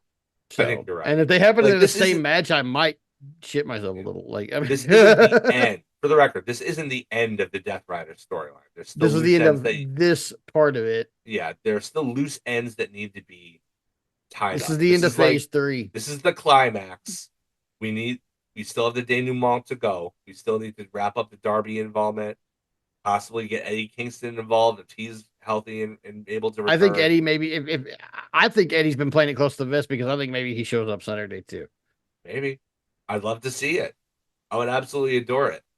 I mean, Um, 'cause, I mean, what better way to end John Moxley than to not like? No, we're not just going to beat him and take away his title and put a bag over his head to bring it in full circle like he did to Brian Danielson. But then maybe during this whole fracas, Eddie Kingston shows up and Mox thinks, oh, we're friends. He's going to help me. And he slaps the taste out of his mouth or something and breaks his heart too. yeah. Like we could really do There's with the so complete many. deconstruction of John Moxley right The here. the only thing that's sure is that it's going to be a big Infinity War melee. The great part is that it could take so many forms Mm-hmm. and include so many different elements that it's impossible to predict which ones are going to take place, All of which them. ones are going to take center stage. You know, I'm begging you, Tony I'm Khan, all of so them. I'm so looking forward to how messy this is going to be. There are But no bad ideas. Throw the kitchen sink in this I bitch. know they're going to tie that up with a bow, and at the end of the night, Hangman Adam Page is going to get that briefcase, and hopefully they don't do this double switch because they keep on saying that we presume the title belt is in the briefcase. They keep saying that we assume it's in there. Nobody ever says it's in there. This I match is for the really, World really Heavyweight hope this. Championship, so somebody better produce that belt and hand it to Hangman Adam Page when he Yeah, wins. I really hope they don't pull a double switch and yank our chain by having the briefcase not having contained anything at all. But That would be at the end so of the stupid day, if we went through all of this and that's what happens. well, God, it would be like a fart in church. Oh man, Like it would be a fart in church, man. And I'll talk. I'll. the only thing that would make that better is if like at the end of the match, Moxley is like, "Congratulations, you earned it," and then he's like, "It was never in there," you know, Heart of a Champion or whatever, and then he comes out and he produces the new belt himself and crowns Mox. I don't know. That's the only thing I can think of off the top of my head that would justify pulling that kind of crap on your audience by there not being the belt in their briefcase after 9, 10 months. Yeah, You know, that belt better be in that briefcase. right? Seriously. All right. Well, Oh yeah. those are our predictions. That's our show. We are so glad to be back. This is like we couldn't have popped back in and started our third season at a more exciting time. Yeah, Really. yeah, it's so awesome. AEW's done such a good job to build these last few weeks, and I can't wait for Saturday. It's gonna be so It awesome. really does feel like I hate to make comparisons, but like it is the industry standard, so I'm gonna do it anyway. It really does feel like WrestleMania. Yeah, Like it, it it does. feels the same way that this build, like any of the really good WrestleManias have this same kind of feeling in the build up to it. Yeah, Like this has been fantastic. We still have go home shows and a Ring of Honor pay per view that has implications for certain people who are probably going to be on this card yeah, at All In. yeah, And like so there's still a week to go's worth of surprises, I'm sure. I'm very eager. I'm itching to see what Tony Khan has up his sleeve for this go homes. yeah. Me too. Because like the way that it's been built is like, what more can you do? But Tony, he always has something. I'm Yeah, really curious as to what it winds up being. yeah. Same here. I'm. I know there's gonna be more than what we've said here. Like there's gonna be more surprises, and yeah, well, Saturday's gonna be awesome. I'm so ready. Hell yeah. Oh yeah. Absolutely. Well, with that said, all of you out there, we love you. Thank you for listening. If you're back with us after 3 seasons, or if you're brand new, we're glad you're here, and we will be seeing you soon. Next week we have our All In show, and welcome to season 3. Y'all keep your head out there. We love you. And, we'll see you soon. Love you. Take care, guys. We're back. Goodbye.